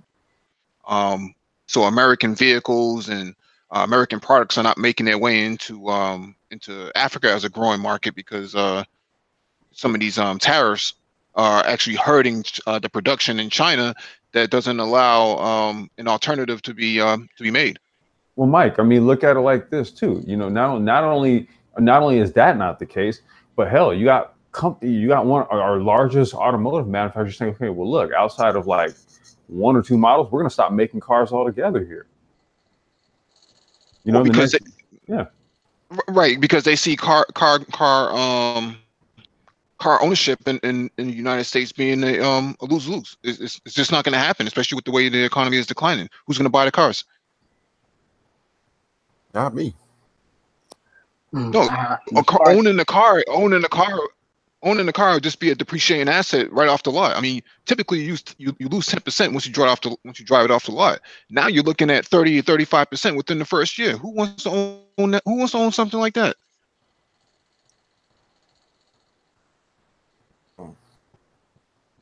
You know, the Maserati was costing something like 100,000 brand new, and it loses like 40% of its value within the first year. Yep. It's the reason why too that now like a lot of the automotive manufacturers have to literally take one platform and leverage it, right? To where they have models that are like 40, 50 grand over the base. Because they literally have to profit off of one platform to that extent in order to just turn a profit as a company on the current automotive model as it exists. Now the Chinese, they've already pioneered and they've already mastered EV production, electric vehicle production. They've already done it, right? That's the whole reason why when you look at that tariffs package, you don't even see Chinese EVs here like that. And there's I think a 25% tariff slapped on that because they plan on bringing them here because U.S. based companies are not equipped to do battle with those companies. The only one that is Tesla. Well, not even Tesla. Tesla is not a full-fledged doesn't have a full-fledged portfolio to go against the other manufacturers in that attempt, because they only sell 2 cars, which is they only sell 3 cars that you know, in comparison to like Ford or GM that has 30 to 40 different models. Yeah, but the difference what I'm saying is, well, no, and I'm not disagreeing with you. No, I agree that even Tesla is not equipped, right, to do battle with some of the heavy pocketed firms in China. They really aren't. And this is, like I said, the United States really hasn't seen a lot of like the high-end EV stuff that the Chinese make. Okay, they haven't. But in relation to the EV market as it currently exists here right now, there's no US-based firms that can compete with Tesla. So I'm saying is that the only one that is in any kind of position to have to serve as any kind of competition to anything that comes from China would be Tesla. And even Tesla understands that what they have to do is they're going to actually have to go to China to get some business. They even understand that. Right, it's a growing market. It just makes more sense, and plus American products sell well in China because Chinese believe or perceive that American products carry value. That's why Buick is so successful over there, but it's not successful in the United States at all. Now trip out on this. You know what else I heard too? I heard that, and I think this largely has to do with the fact that Tesla had already went about releasing the patents on their technology. So they're going to retain all of their they're going to retain their ownership and their stake there. So they've got some different type of deal going on over there which allowed them to retain their full stake in that venture there in Shanghai or outside of Shanghai. They'll retain their stake, but the intellectual property will be transferred over. Well, I was going to say, I think what largely negated a lot of that is the fact that Tesla already released. They released all the patents. What's that term? I mean, they licensed the patents. No, the patents, dude. The patents they're open for people to use. Patents are already available. Right, because instead of having anybody steal it, just put it on the market. Yeah. Well, it helps market growth. It helps market growth. That works better for them, Right. and it works That's what I'm for the saying. I competition. don't think there was ever really like a discussion per se, really about like tech IP to that extent, because they were like, well, look, our stuff is, you can go ahead and pull up our patents. We made them available, right? So they didn't come in with any sort of, that's what I think. I think the negotiation position was different, which probably enabled them to create Gigafactory 3, which is going to crank out, I think they said like 500,000 cars a year. Right, in China, in China, Southeast Asia. Right. Yeah. Because China has the infrastructure already set up, whereas in the United States, Tesla has been funding 90% of the infrastructure development for EVs from California up to Maine. Yep. Yep. Okay. Anybody else got any points on this one? I just thought it was interesting that even with the tariffs, China's still making money. That's a smoking economy. And I don't usually follow the yuan, but I did look at a chart, pull up a chart, and I just wanted to share that with you guys. It's pretty amazing how this currency been falling here since like December 2013, and this is the yuan versus the U.S. dollar. U.S. dollar has been rising pretty much since 2011, and so even with their currency falling, they're able to make a profit even with these tariffs. So that kind of made me feel, a little relieved that they had the money to burn. So they're getting jacked for some of their excess. That's pretty cold-blooded move by the redhead. Can you hear me? Yeah. So this currency has a lot more to fall. This is a stochastic. It has a lot more to fall. That's all. I wasn't really no deeper than that, but just to give a bigger view of what's going on with their currency, and it's surprising that they could that their economy is moving is that robust or whatever. Trying to drop the screen share, huh? All right. I think somebody's asleep. I think it might be MOT. Yeah, I'm mute them. Then when So the MOT should be MO sleep. right. Hey, I can't. I don't know what's wrong with this. I can't even mute them. Let's get to our next article. Then we got one more after that, which is really a video. Then we'll have that as open mic. All right. This is from QZ.com, Course.com. China is running out of U.S. imports to tax, but there's still a big way it can punish the U.S. All right. As Donald Trump continues to escalate his slap-happy approach to tariffs on Chinese goods, China is running out of U.S. goods on which to levy duties in retaliation. But if China wants to keep going tit for tat, it has other options.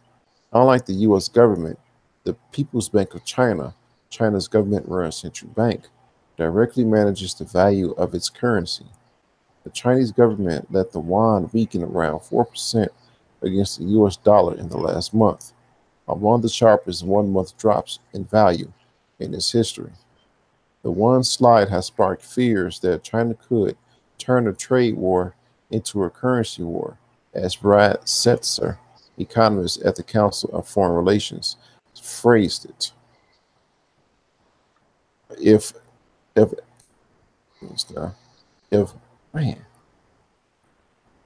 antagonizing Trump is the goal, depreciation has double whammy appeal, since it makes China's exports cheaper and therefore more competitive against U.S. manufacturers. Allowing the yuan to weaken will soften the blow of Trump's tariffs on the Chinese economy. All other things being equal, the possibility eliminate the impact altogether. Conversely, it will also make the American products China buys more expensive, reinforcing the effects of China's tariffs on US made goods. But this strategy is not as easy to implement as it might seem. The hard part is weakening the currency by a bit without leading the market to expect a big depreciation, writes CFR Setzer. It is, in my judgment, doable given the state of China's balance of payments, but that doesn't mean it wouldn't be risky. The yuan isn't freely traded in a global market the way many currencies are. As with any managed currency, one big problem the yuan's custodians face is the possibility of inciting herd behavior that could dangerously destabilize China's financial system. Since Chinese experts earn dollars and other foreign exchange, when they sell their goods, their choice of what to do with that foreign cash depends in large part of what's happening with the yuan. When a gradual drop in the yuan signals that it's overvalued, that is, that market is demanding fewer yuan per dollar than the current exchange rate reflects. The sensible thing for Chinese experts to do is to keep their cash in dollars. As that momentum builds, it triggers capital outflows that can endanger the economy as a whole. You all right there? Capital flight is particularly devastating for countries that have borrowed heavily in foreign currencies and that lack the foreign exchange reserves to defend the currency's value against speculators, as the 1997 Asian financial crisis demonstrated. China doesn't have these worries. Its foreign debt is under control, and it boasts a little more than 3.1 trillion in official reserves, with probably a good deal more squirreled away elsewhere in China's state-dominated financial system. But particularly when growth is looking shaky, as it is these days in China, capital outflow can still be perilously disruptive. And thanks to the larger scale of foreign investment flows into Chinese stocks and bonds, it's more vulnerable than it was the last time capital flight was a worry back in 2015. One way to foil the herd dynamic is with a big one-off revaluation that brings the currency in line with the market value. But even that's not foolproof, especially at a time of growing economic uncertainty. A sharp devaluation still risks signaling a loss in confidence in the economy, setting off a chain reaction of panic not just in China, but potentially across global markets. It's worth noting that the Chinese government doesn't seem eager to let the yuan fall markedly. It has consistently favored preserving stability, buying and selling dollars to offset market moves, preventing the yuan from making big swings in either direction. A big international devaluation would shadow the stable currency regime that the PBOC, People Republic of China, has worked hard to construct, noted Chen Long, economist at the research firm Gabakale, in a recent conference call. However, the PBOC only has so much control over the yuan's value. If the market expects China to suffer more from the trade war than the US, depreciation pressures could build up, said Chen. In the last event, the US could face a bigger threat than simply cheaper Chinese goods. A sharp drop in the yuan against the dollar could set off a chain reaction among other countries that export to the US. For instance, a Chinese depreciation would put pressure on other export-driven Asian countries to let their currencies weaken too, lest they lose market share to Chinese companies. Fortunately for the US, many of these countries have plenty of reserves with which to battle back those market forces. The question, though, is whether the US could persuade them to spend those. The impact on any such Chinese depreciation on the United States would be limited if the U.S. could convince its allies in Asia to take action to avoid following China's currency down, notes Setzer. But they aren't likely to do that if they think the U.S. brought on the Chinese evaluation through reckless trade action. All right. Now, also, what I want to do is I want to tie this video into it. I feel like we're going to hit the point in this video. This is a short video, but the gist of the video was African markets may relax restrictions on trade so China can trade more with Africa, such as Kenya. So I know you all pointed, I think one of you all pointed some about how China will trade more with other countries, but one of the continents that they'll trade it with is some African countries, and that's just the gist of the article. Again, some African countries may relax some trade rules so China can trade more with the African countries to try to offset the trade tariffs with America. So with that said, I'm going to leave this to open mic night, and you all go ahead. I would like to just restate something that you read. What the heck? I just saw it. It said the part about a sharp drop in the yuan against the dollar could set off a chain reaction among other countries that export to the U.S. Mm-hmm. That's exactly what's going to happen. I mean, it's not maybe we're going to have a sharp drop. We're going to have the sharp drop. This is all related to my theme song every week. The dollar strength is real. It's going much higher. That yuan is going lower. We see what. Go ahead. And they're doing that on purpose. Well, you know, again, this is one of those technical versus fundamental, camp arguments. Again, I on the charts you can see back in 2013, it was in the charts that this was going to happen because things get overboard or prices go too high and they have to revert to the mean. It's just a natural correction that happens, and countries have to negotiate that because those price changes create a domino effect throughout the economy. So they have to do what they can. Now, in situations where the currency rises, countries take advantage of it and they raise the interest rate because it's going up. They know that there's going to be great demand for that currency, like the U.S. dollars in the uptrend. The United States knows that from the charts alone, it should show that there was going to be a global demand for dollars. So why not profit from that by raising the interest rate? So I just want to point that out because it feeds into all the other conversations about what's going on with gold and oil, and it's one world, Anybody else got a point? No, I'm sorry, Mike. Go ahead. I'm sorry. Go ahead.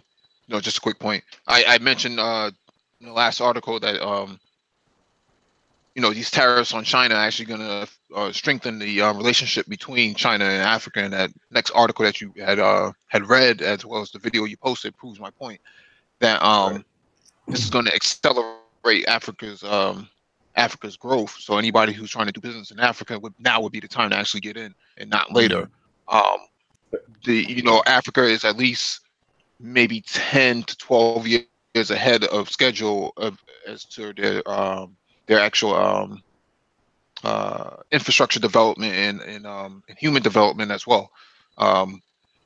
Although they're lacking human resources because of a lot of migration is happening from North Africa into Europe. You still have a lot of African Americans who can tap right into that African market, especially the West African market. because it's so underdeveloped in terms of where East Africa is at the moment. I was just going to basically share the same sentiments that Mike just mentioned there about Africa. I mean, I'm on record. Mike was the one that actually changed my mind on it, and it's everything that he just said is completely valid, and you can see that through the investments that China is actually making in infrastructure. It's billions of dollars, and it's all over, not like just in one area here, one area there. They're all over the continent. Now, let me ask you all this. I understand that China's investing billions of dollars in Africa. I'm going to play devil's advocate here. I understand that, and I've been hearing this for years.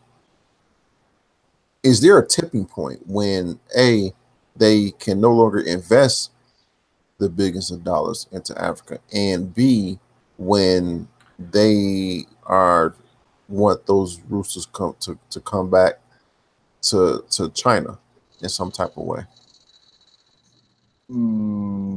Okay, I'm gonna mention this, but I want Mike to expound on it. I think the whole 2025 China initiative, you take a look at that and then pair it with their investment in Africa, and you'll get a feel and a sense for how it is that they plan to basically, I don't want to say dominate globally, but to secure their position globally over, say, like the next 250 years. Yeah, to piggyback off that, I would say, and answer to your question, countries, they invest like generationally. Right. They don't think in terms of 5 and 10 years and things like that. So when they make agreements, that relationship is intended to last very long time. It's a lot of trading that they're doing, not just with each other, but trading that we can do on the markets. We can look for ways to exploit that relationship and how we trade things too.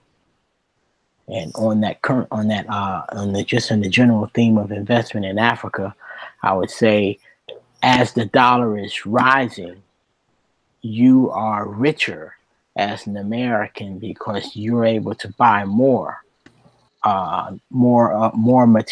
land, goods, everything in Africa. You want to be investing in Africa when your money is strong and powerful, not when you're on the other end where it takes more dollars over time.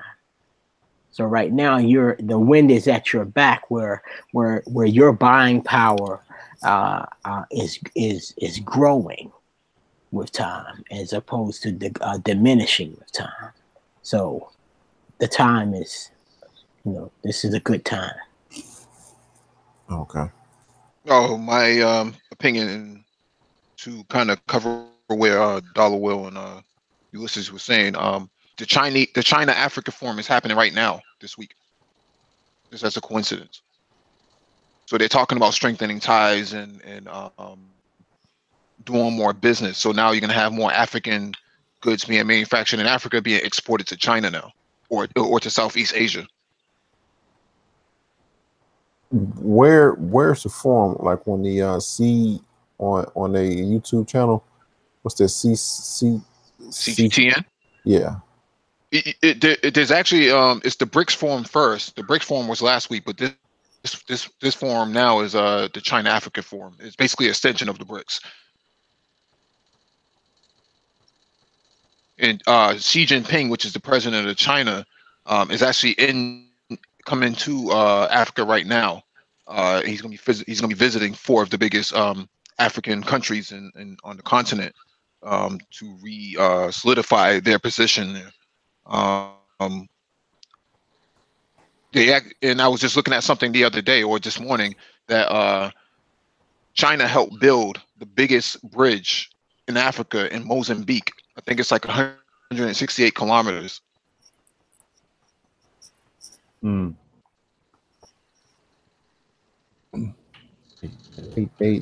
heavy. They deep. And just to state the obvious, I mean that that Mike course, definitely knows that, when you build a bridge, that stimulates trade in the region. Yeah, they just built a train in Kenya. Like that too. that SGR, yeah. standard gauge railway. So They're doing the same thing in Ethiopia right now. They just opened up there's the car factory or a car manufacturing plant opening up in Ethiopia now. Yep. Yeah, I heard about that one. See, me moving people and products efficiently, that's something we take for granted as an American. Well, I mean, we have for a long time, but that's kind of what Mike and I were speaking to a little bit earlier about, sort of like the shift in the automotive industry. Because what you're finding is that, technological trends, trends in efficiency and stuff like that is largely what's dictating how transportation is going to function here. I don't know if you guys know about this, like the Black Fly. It's just it's being touted as the first true legit flying car, and it's not a flying car in the traditional sense, but because of it, the technology involved in it, it's very say off the shelf technology, right? The construction, the design, everything. It's actually like the first truly like safe, quote unquote, flying car. So you're really just seeing the nature of transportation altogether just shift and change. And what we were just speaking to now, where Ford just basically is saying, okay, we're going to stop making cars. Like that's unheard of, but it's unheard of in the sense of a company that largely thought that because it was the largest manufacturer, within the country that is touted as the superpower, it would largely drive, transportation trends. Not the case. So are you saying that we basically gonna have an open source flying car? I mean, honestly, dude, we already have all that stuff. We have open source everything right now. Like I had sent an email around about the kid who created he basically hacked his 2015 Honda and turned it into a self-driving car just using a +1 smartphone and a Comma Neo processor board and running Open Pilot, open source pilot software. Wow. So it's already being done. Well, I think as the United States starts to decline, including the dollar itself, you'll probably see some major outbursts in Africa in terms of development. Just in the next year alone, you'll have a lot of blockchain banking. Setting up infrastructure in the cloud. You don't need an actual brick and mortar anymore. Mike, did you get that email about GMO Bank in Japan? Yeah, that's pretty much where the market is going. Right. Now with that, what they're doing is, I want to make sure I'm on the right path here. They're using blockchain things and AI to have a brick and mortar less internet banking system. That's basically it. It's literally it's your first stab at the bank of the future. Like true legit stab at it. Wow. I was thinking about what you guys are talking about now, and I was thinking about what Man of Tomorrow said earlier about taxes. And so, okay, if we have all this efficiency, fewer workers, UBI, taxes not just on taxes. Yeah, taxes on the rich definitely gonna go up. I'm sorry. Go ahead. No, he was saying on the rich and corporations. Right. And now with the improved or greater efficiency, there should be more profit. So who's really going to complain? It's not like I mean, rich is relative. It's a relative thing. So it's not like it's not like a lot of people are going to be rising up the wealth ladder. Okay, because with fewer people working, it's not going to be that many people ever able to catch what we euphemistically call the 1%. Mm-hmm. So they may pay the higher taxes without much in the way of complaining, because we're not going to have what am I trying to say? We're not going to have class of people moving. We're going to have stagnation in terms of people moving from middle class to rich to uber rich. We're not going to have this fluidity. Not that we have great fluidity now, but it's going to be even worse. We actually have a diminishing middle class, right? So you would actually need to see some sort of robust growth in the middle class segment of this country, right, before you could see any sort of growth into your upper middle and upper classes. Right. So I guess all I'm saying is that if corporations are going to be more efficient and more profitable, mm-hmm. then the money is there for them to pay more taxes. Yeah. It's been there now. It's been parked offshore. So with this explosion of Africa within the next few years and the next few decades, we can really see a burgeoning middle class in Africa, and how these African Americans say, well, I'll move back to Africa if this, if that. We all say if was a fifth. Mm-hmm. So they can actually do that sometime soon. I don't think you'll. Go ahead, Mike. I was just going to say that I don't think you'll have a middle class. I think you'll have a transient class. You'll have people who largely were making maybe $1 a day US, moving up to maybe about $3 or $4, because Africa is not a hyper capitalist continent. No matter which, the culture doesn't support that. The culture doesn't actually support that. They're very socialized lifestyle that they live. They buy what they need and not what they want. So all these big SUVs being sold here, and the Ford Raptors and all that stuff, that doesn't work over there like that. Yeah. Right. But I can see in this future that a lot of retired Americans mm-hmm. are going to, that they don't even know that they're going to leave the country. I think that the better lifestyle in a growing economy, like Africa, might. And that's why we need. And that's why we need some form of system in place that allows people to renege on their American citizenship and actually be one within the continent itself, and take their 401k or their pension with them, or you and don't put it into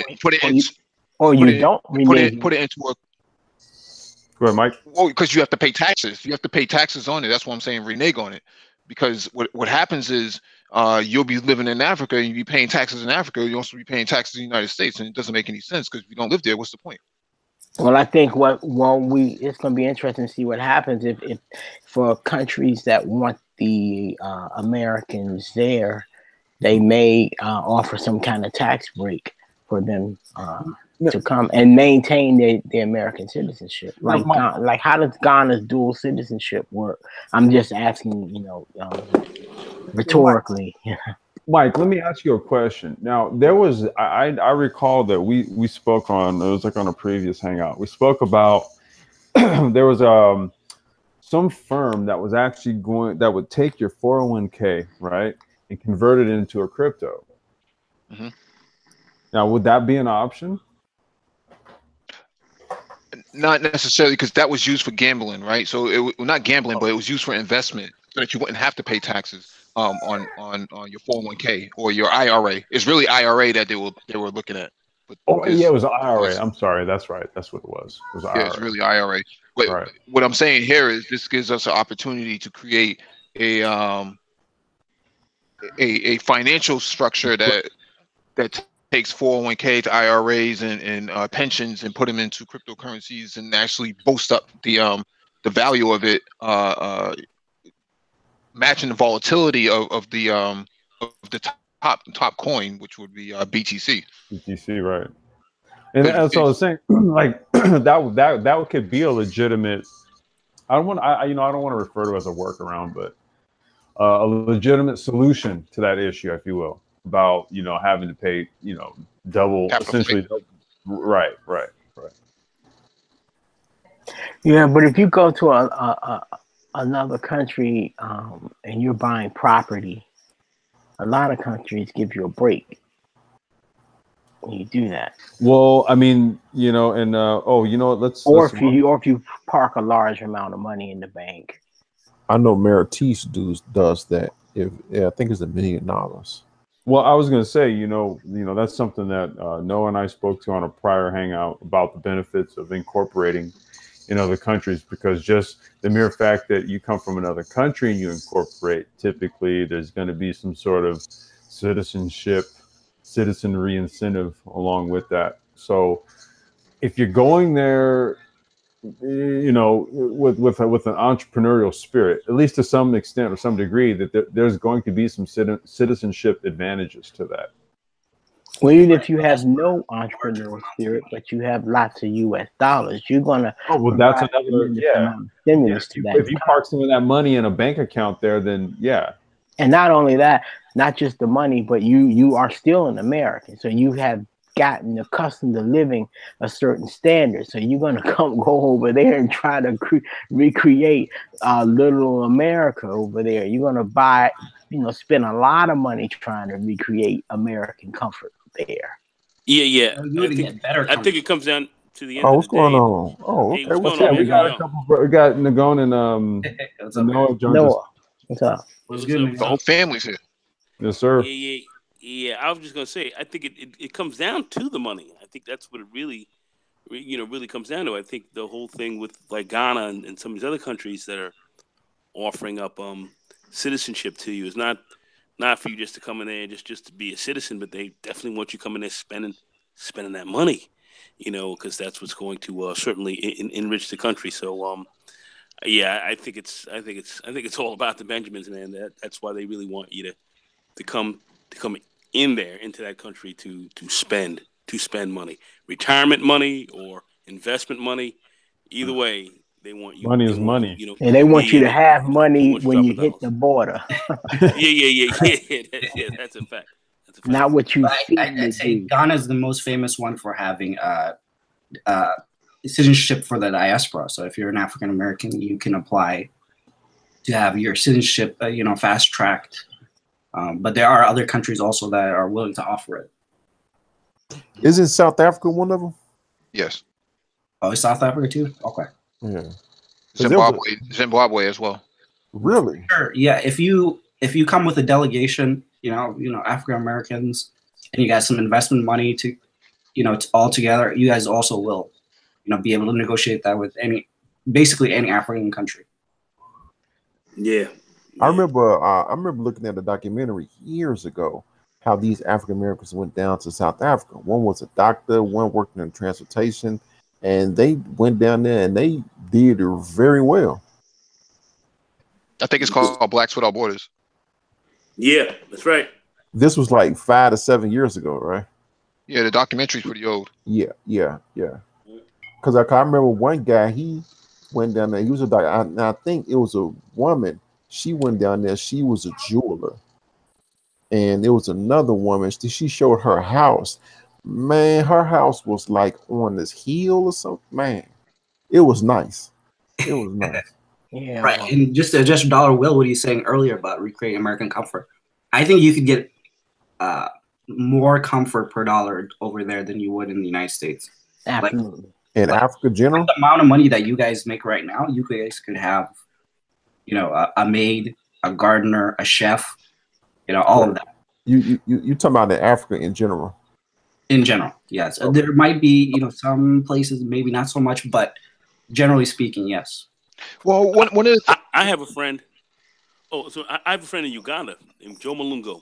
I was just talking to him the other day. We were talking about, what's going on in Uganda, and he was telling me about the ridiculous amount of opportunities that are happening there.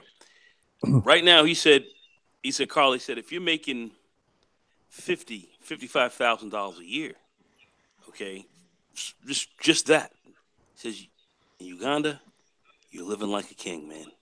He said you are living large. That's on 55 grand. You ain't living, in the United States, depending on what state you're in, where you're at, you could be it's all right, but you ain't living like no king. Over there, you got a nice place to stay. You got, a driver if you want to have that around. You got somebody, somebody cleaning up your house and and waiting on your hand and foot left. I mean, you live like a king. So the bang for the buck in Africa, man, right now, on the continent, I think it goes a lot farther than it's going on. Certainly in the United States, a lot farther. Go ahead, Mike. When I spoke to what's her face from Namibia, the African American in Namibia, I forget her name. You spoke with her? Excuse me? Diane? Yeah, I spoke. No, not Diane's in South Africa. I'm talking about Namibia. You spoke with her? Yeah, I spoke with her about a year or so ago. And she told me that you would only need, if you're gonna come live, is about 25 grand average, just to start off. She said you'll be good. You'll be good for maybe a couple years if you're not working. But if you're working, or if you're because she's basing this off of the fact that you're gonna be over there doing something. That's short money. That's short. If you're gonna be teaching English. Right, it's short money. It's short money over there, but it's if you're gonna save up, if you're gonna save up, then that's where you're gonna go. That's short money here. That's long money there. Right. That money goes long there. Yeah. Right. Yeah. Yeah, I missed the opportunity of my life. I regret it all the time. 20 years ago, when I seriously considered moving to South Africa. I was there, and they had houses you wouldn't believe, man, for between $30,000 and $50,000. You don't even. I doubt anybody here lives in a house like what they were selling. Oh, they got McMansions over there. Yeah, there was mansions. I mean, they had a house behind the big house, and the house behind the big house looks like it back then. It looked like our $300,000 to $500,000 homes. And I asked the person, well, who's that house for? They said that's the servants' quarters. And the servants' quarters was like what we live in here. Man, you still have an opportunity. They're about to remove the Afrikaners in South Africa. You might get some of that farmland. Are they going? Where are they going? No, I think they're going to Russia. Isn't Russia? Crimea. Yeah. Wait. The Afrikaners are going to Crimea? Yeah. And Georgia, some of those countries are offering them, the Caucasus states, some perks so that they can develop their, farmland and farming industry, agriculture industry. I'm waiting to see what happens with that. I'm still waiting to see what happens with that because I don't think they're just going to walk off all that easy. That's my impressions as of right now. No, you're right. They control like 80% of the economy. So yeah. And plus, I think shit's going to go fucking Hollywood. Let me ask you this, Nagone. You think they're going to tear up the infrastructure before they go? Oh, I told you, I suspect shit's going to go Hollywood, bro. That's kind of what I'm thinking. Right, unless they start clamping down with some, capital controls, then there's going to be like billions of dollars that's going to, fly out of South Africa if it hasn't already. Yeah, they don't necessarily need the Afrikaners' money because they have Chinese investment coming in. Right. Well, that's why they're kind of making that movement now, as opposed to 10 or so years ago. But a lot of money's being eaten up. There's tremendous corruption in South Africa. With this other president who came in, they ended up had to get rid of him and all the political roilings going on there and bullshit. It's a lot. Wait, the guy that replaced Zuma? He got replaced too? Or are you talking about Zuma? Yeah. What was the former president who was there? Who was a corrupt asshole? They just ended up. They Zuma, ended he up. got replaced. Zuma. Jacob Yeah, Zuma. Guy hasn't gotten replaced yet. I'm pretty sure he's still there. Who, Jacob Zuma? They got rid of one guy, and I think Zuma's in there now. Zuma's been there a short time. How long has he been in there? No, Zuma's been in there for like 10 years. I'm pretty sure. He's been there for a minute. Yeah, their terms are 5 years apiece. Yeah, well, I think they're trying to get rid of this guy. I think they're trying because they're saying he's one of the most corrupt fucking people they've ever seen up in there right now. How do they determine what this guy is some dog shit? Corrupt is? No, what they're trying to do is they're trying to get rid of the ANC altogether. Right. The ANC has become notoriously corrupt. Well, the ANC is very trying to sad reform itself. The mindset the ANC is trying to reform itself. You know, they know that they've had a lot of problems going on themselves. It just seems like it's a giant shit sandwich. It seems like over there. And I looked it up. He was removed through actually he resigned, but they gave him a no confidence vote. That's right. 14th of February, and the guy and the guy who replaced him, his successor, is Cyril Ramaphosa. So that guy he's pretty good. What's the guy name that always saying take their land, take their land? Oh, you're talking about Julian Malema. Yeah. That's my guy. What's going on with him? That guy, he's radical. Well, he's never going to be a leader of South Africa as it is, but they're gaining seats in the parliament though. That's the key. Oh, I wouldn't count him out. That guy, he's making. No, I don't think China and the rest of the foreign bodies would allow a person like that to run South Africa, especially with their investments in there. They're not going to allow that to happen. He's too radical. Right. Yeah, I don't know. It's hard to say. Is he going to be radical against the Chinese and the Indians that are already there, or against the Afrikaners? That's the question. Well, he's radical against the Afrikaners. We know that, but he's also radical against teaching Mandarin inside South African schools. That's where Chinese investment is, and they're not going to tolerate that. Yeah, there's a lot of craziness going on right now. Okay, now I don't know how this goes. Now let me ask you this: let's say he don't get in office, and the Mandarins started being taught, and people started to say, "Okay, we got rid of the Afrikaners, but the Mandarin and the Cantonese is starting to creep up in." Then what? No, I don't think they're going to allow that either. They're going to use English as the official language for both. Yeah. Well, then why get rid of the Afrikaners if you're going to use English? Because English is the commerce. You have to remember. You have to also remember that the shift in commerce is going to China. So a lot of the Africans have to do business in China, have to actually speak Mandarin. That's the whole purpose of it. Right, that would be a third language. But before, what used to happen is all of the top universities in South Africa, or even some of the general ones, they were all taught in Afrikaner, right? Instead of English, with the majority, like 90% of the people in the country speak. And that's really got under everyone's skin. And they replaced it, they removed that, using Afrikaners as a language in the colleges, I think like 2 years ago. So I don't see Mandarin being replaced. Mandarin replacing Afrikaners and then being used. No, that's not gonna happen. That's not gonna happen. No, hell no. I was gonna say, isn't Afrikaner like Dutch or something like that? It's a mixture of Dutch. Yeah. No, German. It's a mixture. It's Afrikaans is a Dutch type of language, and Dutch is a Germanic language. Deutsch is German. Dutch is like a dialect of Deutsch. You know what I mean? So that's why they call it Deutsch. It's very close to German. It's a Germanic based language. Gotcha. Okay. South Africa they are very sensitive about that language thing. You know. Yeah. They kicked ass about being forced to learn Afrikaans. There, I can't see. Wait, Mike. No, I was just gonna say, Lionel, can you send the link to BGS? Because I think he wanted to get in. Oh, you know what? I've been looking at everything y'all look up. Everything y'all say, I look up just to get. All right, now I'm trying to send this while I talk. What What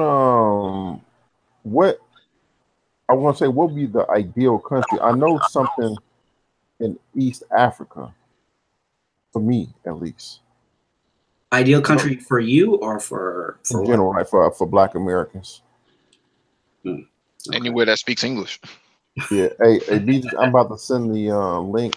The subject is link. I just sent.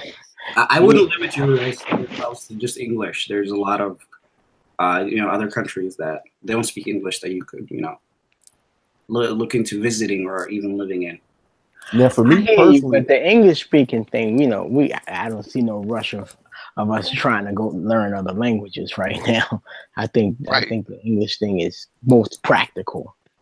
now for me, I already stated this. For me, it would be East Africa, mainly Uganda area, because it's right there in between all these countries that Kenya, South Sudan, Tanzania, Rwanda, Central African Republic, Central African Republic speaks French. yeah, Zaire. That's what I'm trying to say.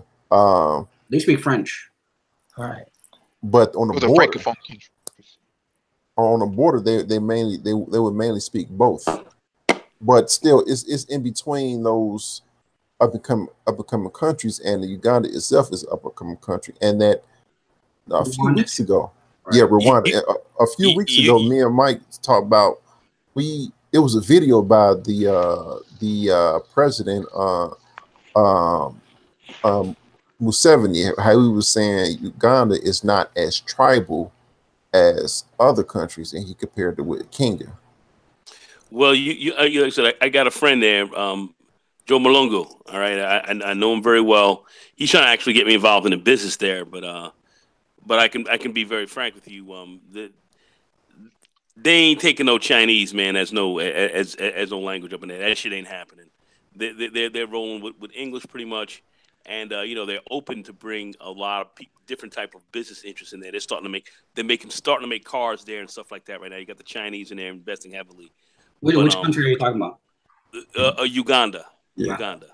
Okay, but they ain't about to take on no Chinese, and they're not taking on any other languages. I mean, they are they're very staunch and very proud about who they are. They're not taking on anybody else's shit. But they will take on your money. They will take on your investment dollars, and that's kind of where they're going. They're trying to advance, but they don't really like the Mzungus. They call them the white boys. They call them Mzungus and shit. They don't like the Mzungus that much. So they ain't crazy about the chins either. Because what's going on? the Chinese was there back in Idi Amin days when he kicked them out. So they were there before. They ain't rolling like that. They the Chins, the Mzungus, the rest of them. They're in there to invest, but they're not their language and all that is not coming in there to rule the day. That shit ain't gonna happen in no Uganda. Ain't happening. Trust me. Let's also keep in mind that Somalia has a lot of investment from Turkey. I mean, just like infrastructure ramped up in the last year or so. New airports, new highways, port development. You're talking about technology infrastructure investment as well. Yeah, that's mostly in the center of the country though, and around the capital. Mogadishu, South, right? Yeah, around Mogadishu. The south, well, I'm pretty sure Al-Shabaab controls the south. So, but in the middle of the country, yes, they have a lot of investment there. The middle of Somalia, you said, right? The capital. Right. Yeah, and around the capital. Okay, Mogadishu. Okay, and Mogadishu is it's the southern part of Somalia, right? Yeah. Okay. Some gorgeous Somali women over there. Man. Oh yeah. Them women are beautiful. So you guys think that African Americans are more likely to end up in East Africa than West Africa? For me. No, they'll end up in West Africa. That's what I think. Yeah. Right. Yeah. For me, I would stop off in West Africa, but I would make my way to East Africa. But Lionel, he You- looks you- East what- African, so I think he would fit in real nicely over there. You say what now? I say you look East African, so you would fit in. Oh, okay. Yeah, just get an accent. Just get an accent. Get a thick accent. Yeah. What are you doing here? What to do you doing here? Yeah, well, I know for me, Suck my property. given my age, I would probably, or not probably, I'm likely to select a Christian place because that's a culture I'm more familiar with. Although I'm not a Christian, but I understand it. Most of your former British colonies are Christian. Yeah. Well, it depends. Depends. I'm pretty sure almost every country in Africa has a huge Muslim contingency, if not the majority. Yeah, that's a fact. It seems to be like a north-south kind of divide, where the northern half is mostly Muslim.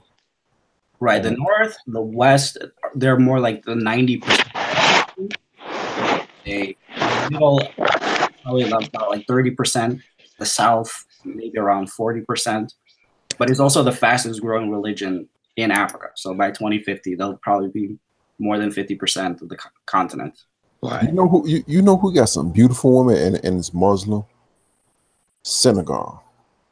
Yeah. Golly. I mean, listen, the continent got some man. beautiful ass women, dog. They looking good from fucking pillar to post. That's about all I can say, man. I watch all their YouTube videos. They looking good. I thought it was just me. Hey, you know what? No lie. I'll tell you the truth. I go to YouTube and watch the Uganda movies. I put that, I gotta stop cursing, but I put it on mute and watch it. Man, it was one movie I saw. Man, it's good. I saw it for the women. I'm like, and I look like, man, this movie kind of good.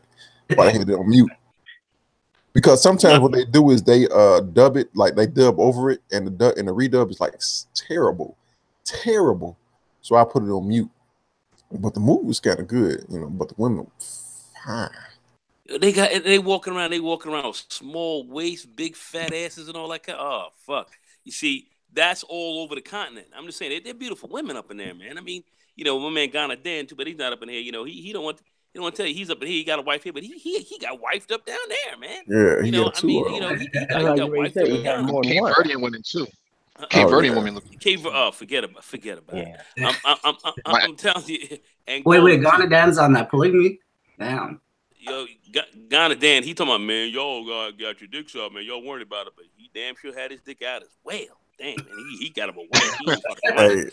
So that's just telling you, there's some beautiful ass women on that continent. Man, them Senegalese women, they tall, thin, crazy. chocolate, like whoa, godly, man. Did you send the link to BGS? Yeah, I put the link in the chat. Also, I sent the email and I put it in the chat. Also, don't forget about Sudan. The U.S. just lifted sanctions on Sudan, so it's open for business. Open for Vladimir Putin is actually in.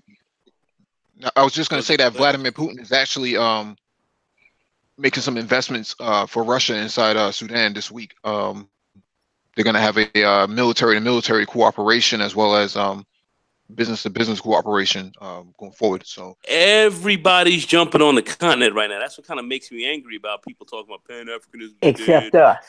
Yeah, exactly. It's dead. I can't go there. Oh, shit. The biggest amount of pushback you have is from African Americans talking Right. about, well, they ain't our friends, and forget about it. They're not our friends. They sold us into slavery. I mean, people talking. Hey, you know what? Retrograde, ignorant. Man, we got to get off the Hey. short bus. It's a new day, Hey, man. Nagone, you know what? Folks, Hey, you know what? I already got my passport. I ain't got to apply. Once I get a little better, man, you know where I'm gonna be at. Like I told y'all, if y'all live in East Africa, I'm gonna have some land. I'm gonna have my house. I'm gonna have my maids, my driver. Y'all hit me up. man, I'm gonna be right there with you. Like I said, I said I would never get married here in the United States. I said I'd never get married. I Me ain't too. say I'd never get married again in Africa. I ain't say that. Same here, man. So what I'm saying is, there are great possibilities there, just not business and your personal life and all that. Women are fine. Angola, oh my God. But you know, it's too oh man, but you know, but beautiful women, beautiful women. It's too expensive in Angola, though. Oh, and forget about it. As far as being in wow. Angola right now, forget about it. They done fucked that country. They fucked it up. So But you know who else? If they get it right, but it's a very nice country, beautiful beaches and shit. I mean, shit's very butter laid, but you know they got to get their game together. That woman who's up in there, that fucking the moron. daughter. Yeah, I mean, just a moron. I mean, you know, they just running the country into the ground. But you know, Come here, Mike. once they get the act together again, it'll be right. Anyway, go ahead. No, I was just gonna say I follow that other girl on YouTube, white girl in Nigeria. I forget. Yeah, she's married to a Nigerian dude and she has kids with him. But her whole channel is based on being a white woman inside Nigeria, and she speaks about her experiences and how she embraced Nigerian culture. It's an interesting channel, man. She drops some serious knowledge up in it. She be calling out Europeans, for their racism and whatnot. Oh, she called them out, right? Yeah. She's been fully indoctrinated by the Mandingo. I was getting ready to say the brother put it on her good. Yeah, man. Yeah, she got black dick coming out her ears. Yeah, she had a full conversion. Digmatized. Yeah. She can no longer think through that shit. Forget about it. But geopolitically speaking. Oh my God, man! What? Let's go into the offline. Yeah. Hey, stay tuned. Well, not stay tuned, but come back Friday. We got our Economics Friday. With that said, y'all have a good day.